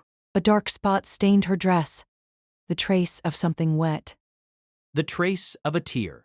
Tears fell from her face. Was she so worried that she had to cry? Liren remembered that she also cried when she reunited with Layfon and saw the wounds on his body. That had never happened in Grendon, as there were many military artists who were strong like Layfon. She always believed that Layfon would return. I'm worried about Naruki too, and everyone else. As long as it's someone I've seen, the military artists in the class. What would I do if they're not here tomorrow? Just that thought alone makes me feel so uncomfortable. I'm more worried about Layfon. Compared to worrying about Naruki, I think I'm more worried about him. Primero, like Layfon, perhaps. He's the first boy that I like. Still weak. After knowing that Mei Shen had read Layfon's letter, she immediately knew that Mei Shen liked Layfon. The other two girls that she noticed also were Nina and Feli. She wasn't sure at first, as she thought they were with him because they were both military artists. After knowing them more, she was certain that Feli liked Layfon. Nina's feeling was delicate. If it was the case, she probably didn't notice her own feelings due to other distractions. She could tell how proactive Mei Shen was by her action of reading the letter. Though she suspected Mation's personality was shy through her actions, she was in reality a shy person. Mei Shen wanted to change. Of course, her action might have come about through her childhood friends giving her a helping push from behind. If Mei Shen hadn't fallen for Layfon, perhaps she would have already changed her personality. Layfon was too clumsy and slow in areas other than military arts. To make a girl like Mei Shen take such action, this man was too foolish. Liren really wanted to scold him and call him a wooden person. Layfon was able to make another feel angry like that. Liren's strong. I don't know what I should do. Mei Shen sobbed with her hands covering her face. Liren placed her hand on Mei Shen's back, patting her. The girl's entire body shook. Liren didn't know what to say. What should she do? What should she convey to her? What should she do for Mei Shen, who worried about Layfon so much that she cried for him? She couldn't do anything if not for Mifish. She handed Mei Shen to Mifei's care. So relieved. At the same time, she wondered whether she was over her head. She was relieved to escape from that scene. She had many things to ponder. About that girl, about her closed right eye that no one noticed, about more important questions. But these were just excuses. What she had noticed in the conversation with Mei Shen shook her more intensely. She had forgotten the questions about herself and her right eye when she sat beside Mei Shen. Liren left for the corridor. This was not her home city. She had thought of it during the time in the roaming bus and the time of her earlier days in Zuellni. But now that she had spent 3 months in Zuellni, that thought had vanished. She now told herself once more that this wasn't her home city. This wasn't Grendon. And this might not be the place that she should be in. The person she hoped for, the thing she hoped for. All that had ended when she handed Derek's dite to Layfon. She had nothing else to do here. Though she could learn many things in the Academy City, she wanted to return to Grendon. She wanted to go back. She wanted to take glimpses of the orphanage from far away. She wanted to make meals for Derek. She wanted to feel the atmosphere of the small and narrow, unlike in Zuellni, classroom. She wanted to see Sonola Senpai's foolish acts. She suddenly felt these yearnings. Though she didn't cry, she felt the inside of her head heating up. She walked and continued to walk. But no matter where she came to, she couldn't calm down. This was a shelter during a crisis. This was Zuellni. In a shelter in Grendon, at least she had something. Since when she was little, she had entered the shelter once a month like a routine. Having left the orphanage to enter the shelter, she had met other children and had argued with them. She had experienced the time of being provoked to anger and being told to stop arguing. Since living on her own, she had been visiting a different shelter. The canteen area where she helped to make meals had calmed her down. The people she met there would greet her when they saw her. They'd even tell her where to buy cheap food. The foundation of her life was there. Right now, she wished and longed for it. She wanted something to rely on. She knew she had become weaker, and she hated it. She had been hesitating, wavering on if she should come here. And after contemplating, came here. She wanted to meet Layfon. Meet. And then, what did she want to do after seeing him? She felt she wouldn't know until she met him. She did intend to understand her own heart, but she felt it would be unclear if she took one more step. She wanted to confirm everything, her feelings, Layfon's feelings, and the future. These things had ended. She felt that had ended on the first night in the shelter. Her right eye hurt. She wanted to tell someone about it. Mei Shen's feeling was painful for her. She wanted someone to listen to her so she could get some answer. She wished someone could clearly point out to her what she wished for. She was becoming weak. When she came to, she was already standing there. No one was here. The group of eyeballs was gone. Had they truly disappeared, or had they simply become invisible? She wanted to try opening her right eye, but the pain didn't allow her. Her right eye seemed to be refusing to open itself. Seems you can't open it for the time being. This was a voice so light that it could pierce through air. This girl stood next to her and looked the same as the other girl.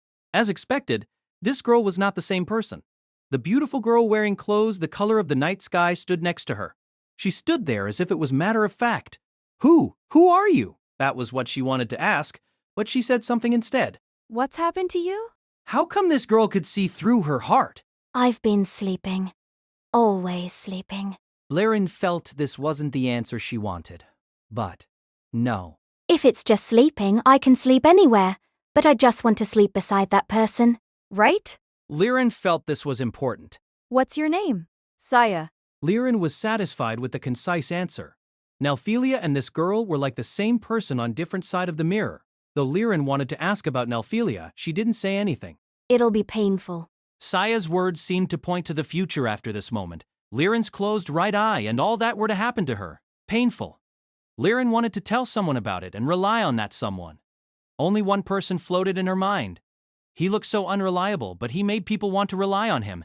The man that she had always wanted to believe in. The man that she had always wanted to believe in. Even so. The pain in her right eye slowly faded. She thought it was due to Saya. Right eye. The true owner of the right eye wished for Saya, and that wish had flowed through to Liren. That owner should be in the place it wished for. There was such a place for Liren, too. If I can return. She must return. She had done everything she needed here. And, the problems born here, the questions, in order to unlock them, Liren felt she must come back to Grendon. Once she had returned, she could sort out her feelings for Layfon. What bad concentration in this area. Though he hadn't managed to count the number of giants from the very beginning, the fact that the number continued to be incredibly large was annoying. Ruime shouldered the metal ball, his presence an aura of danger to his opponents. The giants kept rushing towards him, but the distance between them wasn't all that close. If he destroyed them all with one move, he'd end up damaging the city. Hence, the temporary strategy was to draw the giants close and destroy them. The number closing on him was reducing. What do you think, old woman? Here! Here! The image projected from Delbone's flake beside him was a map of Zuellni. Numerous dots of light adorned the map. The numbers reduced drastically in this vicinity. That's brilliant, Ruine. Of course. He said, and put out his chest. But this feels rather unreal. The enemy hasn't come. What's going on? He could clearly see the density of light in some areas. The area where he was in and the area that Troyat had headed for did not have that many light dots. On the other hand, the light dots had gathered elsewhere. It appeared Ruine and Troyat hadn't attracted their attention. Something else had drawn them in. This seems unrelated to the two idiots playing on the outskirts. That's Savaris and Layfon. He lost? That stupid brat. Ruime had felt the K of both of them. The fight had borne a clear outcome. Since both sides were alive, this meant Savaris must have lost. Savaris's right arm is injured. This naive thinking isn't like you. An injury means nothing once one stands in the battlefield. What's wrong is for the injured person to head into battle with an injury. He could feel from the flake that the old woman was smiling. He sucked in a breath and looked at the projected image again. Whatever.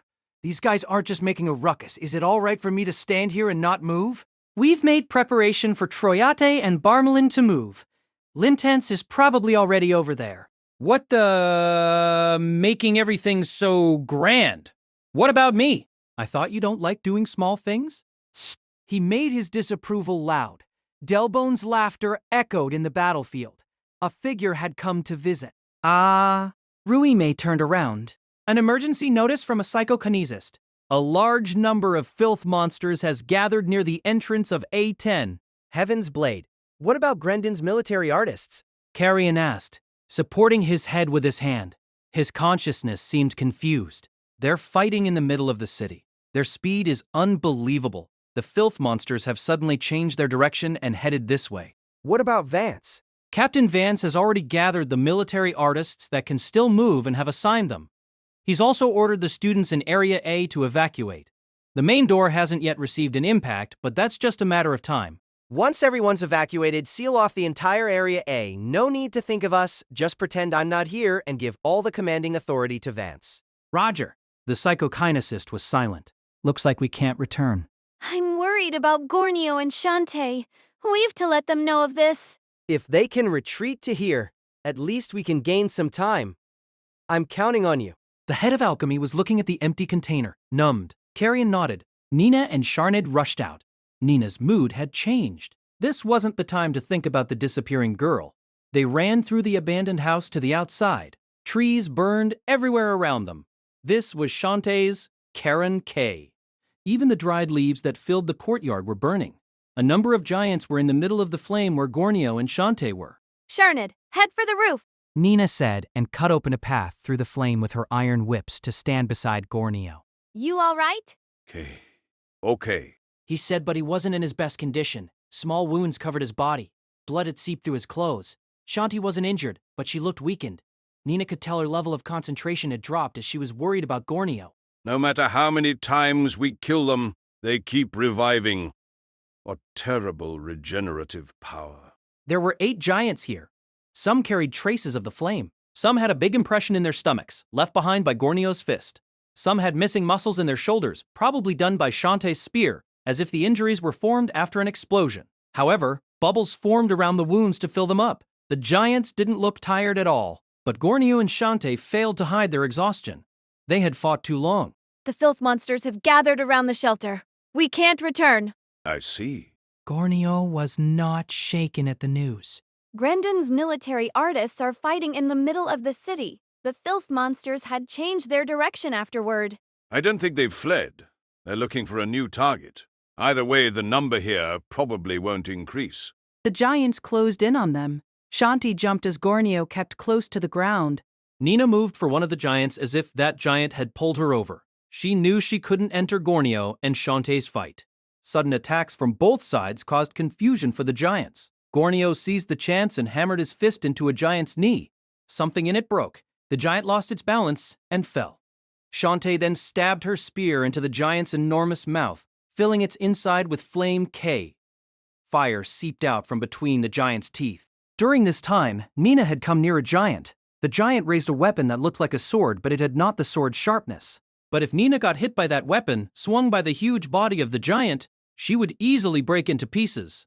The giant saw Nina closing in on a crouch. The giant suddenly shook. Sharnid's bullet had opened a hole in the giant's head.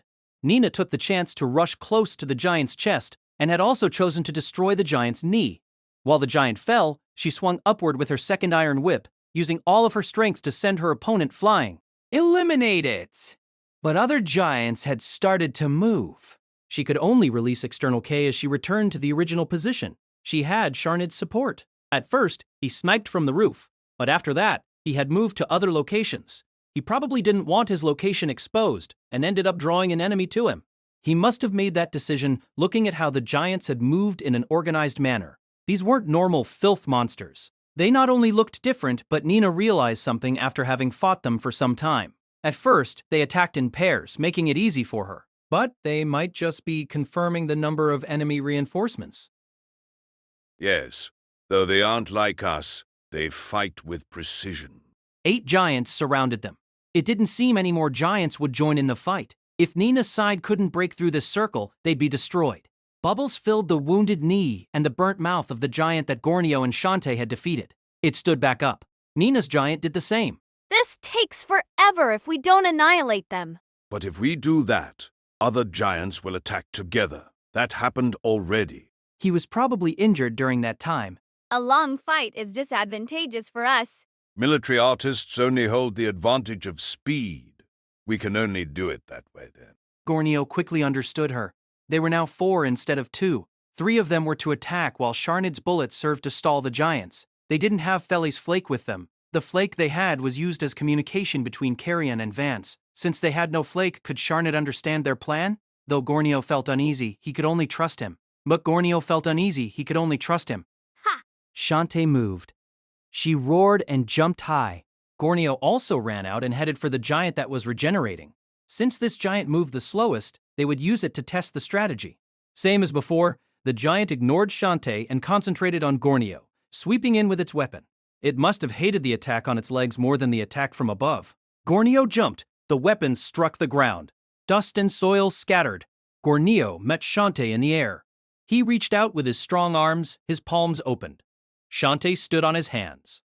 The two wordlessly completed their form.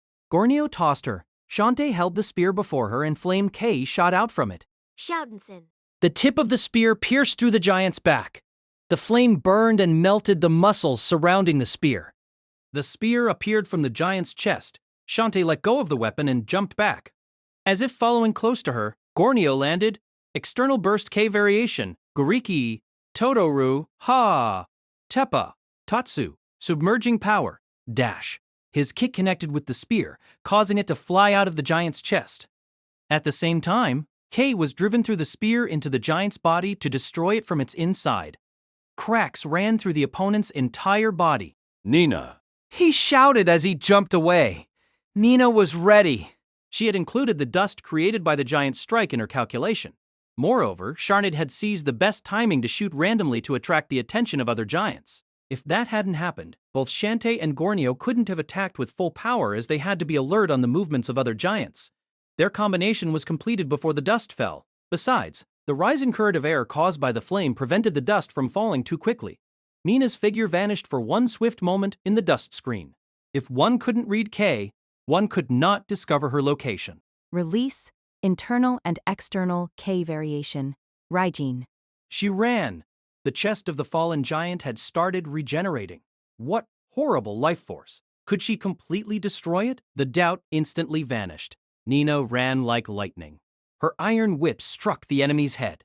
The head tore off the body and flew away like a cannonball. The remaining body also flew out, deflected by the K weaving around Nina's body. The body hit somewhere hundreds of meters away. Its impact was loud. Nina shook away the remnants of K on herself and kicked the spear back to Shantae. Though her kicking the spear was rude, it was better not to let go of her weapon in a battle. Without a complaint, Shantae spun in the air to receive the spear. Nina didn't have the confidence that her last strike had completely destroyed the giant. She also had not the time to confirm. The giants that Sharned had distracted had gathered to attack them, as if realizing that attacking them together was the best. 7 giants came at them, giving off the feeling of a wall moving. This wall was just too huge. They had the advantage if they were to surround one person while swinging their weapons. Moreover, both their bodies and weapons were massive, whereas Nina's side was quite small. She ran and evaded 2 giants. At the same time, the giants had avoided Gornio and Shantae's combined attack. Right now, she could only choose to run away. She ran as she checked whether the giant she fell had stood back up. Gornio was also running. Shantae, since her body was lighter, was jumping from one giant's head to another, attacking their heads while she leapt. Nina must observe. These giants were huge and powerful, but their speed paled into insignificance compared to military artists. Their basic characteristics were not that different from filth monsters. As expected, it was more worrying to see Shantae jump and move overhead. She was attracting the giants' attention more. Gornio had realized this too. He judged the timing and attacked the giants to divert their attention. They couldn't use this strategy. But how could she convey that thought to Gornio? She hadn't got any extra time for that. It was already difficult to carry out the combined attack without a psychokinesist. How reliable a psychokinesist was. What could they do? They couldn't use the combination strategy anymore. And even if possible, they needed to first reduce the number of enemies by half. Half? Was there a way to defeat 3 giants? If this kept going, Nina's side would lose. Anyways, she thought as she evaded the giants. There were 2 giants on her side, 3 on Gornio's and 3 on Shantae's. Sharned's bullets flew in between the 3 people to keep the formation from getting any worse. The bullets did little harm to the giants, but sometimes they hit and the impact was considerable. Perhaps he had noticed the giant's weakness. If they had a flake, they could communicate with him. A thought flashed past her mind. But who knew whether it'd work until one tried it out? I can only try and find out.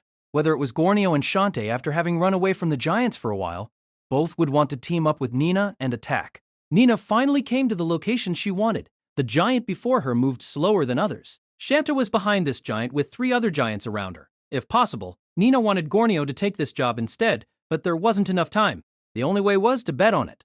She retreated from the giant, but suddenly shortened the distance between them. The giant's footsteps aired because of her unpredictable movement. As its body was much larger than her, even a light kick of the foot was enough to send her flying. Nina struck its leg with the left iron whip, making it fall backward with its face skyward. She then raised the right iron whip, ignoring another giant that was heading this way opposite her. She continued to gather K in the weapon. Sharned's bullet, though weak in appearance, hit the giant. As if it had its central nervous system hit, the giant stopped its steps and its entire body twisted. It placed its weaponless hand on its chest where a thing that looked like an eyeball was buried in its muscles. Nina studied the ball. Ha! And she struck it with the right iron whip with her full strength. The giant wailed as the ball shattered. Bubbles immediately gushed out to envelop the ball, but the giant did not stand up again. Perhaps this thing was where all the sensory organs were? She thought so. Its regenerative power was too incredible. Besides, the giant's form was similar to a human's, mistaking them to think the head was its weak point. Sharned's fire had stopped the giant, and Nina had dealt it a heavy blow, destroying the ball-like thing. However, that wasn't enough to kill it and stop its entire movements. Was this it? As she thought of the worst-case scenario, Shanti descended from the sky. The spear stabbed into the giant's chest. She roared as Flame K exploded. The giant's limbs vibrated and finally stopped. That ball! The chest! Nina shouted at Shantae and Gornio. But it wasn't that easy to obliterate the giant. Jump! As Shantae was trying to pull the spear out of the giant's chest, she had lost some time to escape. The giant behind was closing on her. Nina leapt to stand behind Shantae. The giant's weapon was high above its head. Kongu K. She hoped that was enough. Shanta turned around, but Nina had no time to look at her. She crossed the iron whips and got ready to receive the swing. Unbelievable pressure pressed down on her wrists. She could bear this. 10 seconds. This digit surfaced in the calm that was her head. She knew she didn't have enough strength to bear this pressure for a long time. Pain flared in her chest, in the location where the mask tossed by Nelphelia had melted into. "Are you here?" Nina asked. No reply. Gay! The bones made noises in her back. The pain from her wrists shot up to her head. She was running short on time. Shantae finally retrieved the spear. Gornio had also taken action, burying his fist in the giant's chest. The giant moaned and stepped back. Nina jumped away. Shantae shouted in anger and stabbed her spear at the chest, where Gornio's fist had left a trace of injury. Retreat! Gornio shouted at her. True, one's body wouldn't hold if she didn't allow her internal K to recover. Doe! The sound of the mask stirring came from Nina's chest. Where can I retreat to? Nina shouted too, and was surprised at the words. There's no place else to run. No other way but to cut open a path myself. These words gushed out from the depth of her heart. Her mood changed. Anxiety, sadness, hatred, all negative feelings turned into fury. That was why she shouted out the words. But whose feeling was it? She didn't think it was her own. It was the Haikizoku's feelings. It was the Haikizoku's feelings.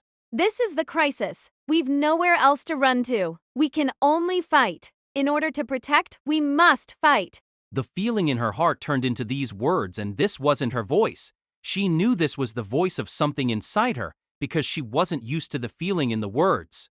Haikizoku, an image floated in her mind, an image that wasn't Zuellni, but was a similar battlefield. People were chased, and the city ultimately became desolate. The military artists didn't wear Zuellni's fighting suits. There were adults, children, old people. A group of people that weren't united and organized. The Heikizoku had been protecting the people of the city. This was the Heikizoku's memory. Fury filled those words, but who spoke them? There's no other way but to fight. No other place to retreat to. We've to keep fighting and hold out the last hope for everyone. That is what only military artists can do. The military artists in the city that was fated to be destroyed called to each other. And the Heikizoku saw everything. It couldn't forgive itself. It could do nothing but watch. This city was its real body. These people were its most beloved. At that hour, it could do nothing but curse itself. And that gave birth to the Haikizoku. Dixario, the man who bets on the mask for his wish to revenge, is easy to understand. That thing is necessary to him, so he lets the Haikizoku keep its appearance in the mask. What about you? Nelphelia's words surfaced in her head. The Heikizoku was born in the heart of revenge. Did Dixario begin his fight due to revenge too? Was that why he fought the wolf faces? Right now, the Heikizoku wanted revenge. What about Nina? What was inside her? She knew it wasn't possible by purely following the Heikizoku's desire for revenge, as that would take away the thing that was most important to her. To follow another's heart for revenge was the same as wiping away her personality. She felt as if she was hit by lightning when she realized this fact. Wasn't Layfon the same? Carrion had said before when she returned from Myath and reunited with Layfon. Layfon had followed her reason to fight. He didn't fight out of his own volition. Though she didn't know whether he was the same now, he was like that when he first arrived at Zuellni. He fought, following Nina's reason. Her evaluation of such action was that, Layfon, you're already dead. But now that she was experiencing the same situation, she finally understood him. The same as Layfon. Her heart shook lightly. If this could save the city, she swallowed the weakness in her heart. No. Her instinct reproached her. She was standing on the boundary. Once she crossed over it, she'd never return. She recalled the event when she wore the mask of the Haikizoku. Her heart had been taken over. She was told that she was bound by promises. The promise between her and the electronic fairy, the promise to protect it, the promise to protect Zuellni and the nameless tiny electronic fairy. Her first defeat in failing to fulfill the promise in Schneibel had made her lose her life. She had always lived by promises till now. When she met Zuellni, she promised to protect her. When she met Layfon, she realized how weak she was, and she promised to protect Layfon so he could fight with everything. She had to protect. This was her principle as a military artist. I am me. I fight for the things I am to protect. That is the real me. Gornio and Shantae reacted to the giants. They were keeping the giants from her, but they were close to their limit. The giant closed in one after another. Sharned attempted to stop their movement, but none of his shots were fatal. I'm me. That's why I fight. The giant swung its weapon. However, that movement was slow to Nina's eyes. She blocked the attack with a left iron whip, yet no pain and no weight pressed down on her wrist. No need to use her right hand. She bore the attack and counterattacked. The giant's body flew out. Its upper body was completely destroyed. Nina's surroundings sank into silence. Something was happening. No, this is. She realized a green K had enveloped her. This is the Haikizoku? Suddenly, she felt Nophelia laughing somewhere, but she hadn't the time to think about that now. Another giant appeared before her. She remembered there were numerous giants at the shelter where the students were, where Layfon was. Please, lend me your strength. She said. The stirring of the vein answered her. The Haikizoku's reply. Nina jumped into the group of giants and swung with her iron whips, sending each giant flying. She felled them one by one, and was shocked by that strength.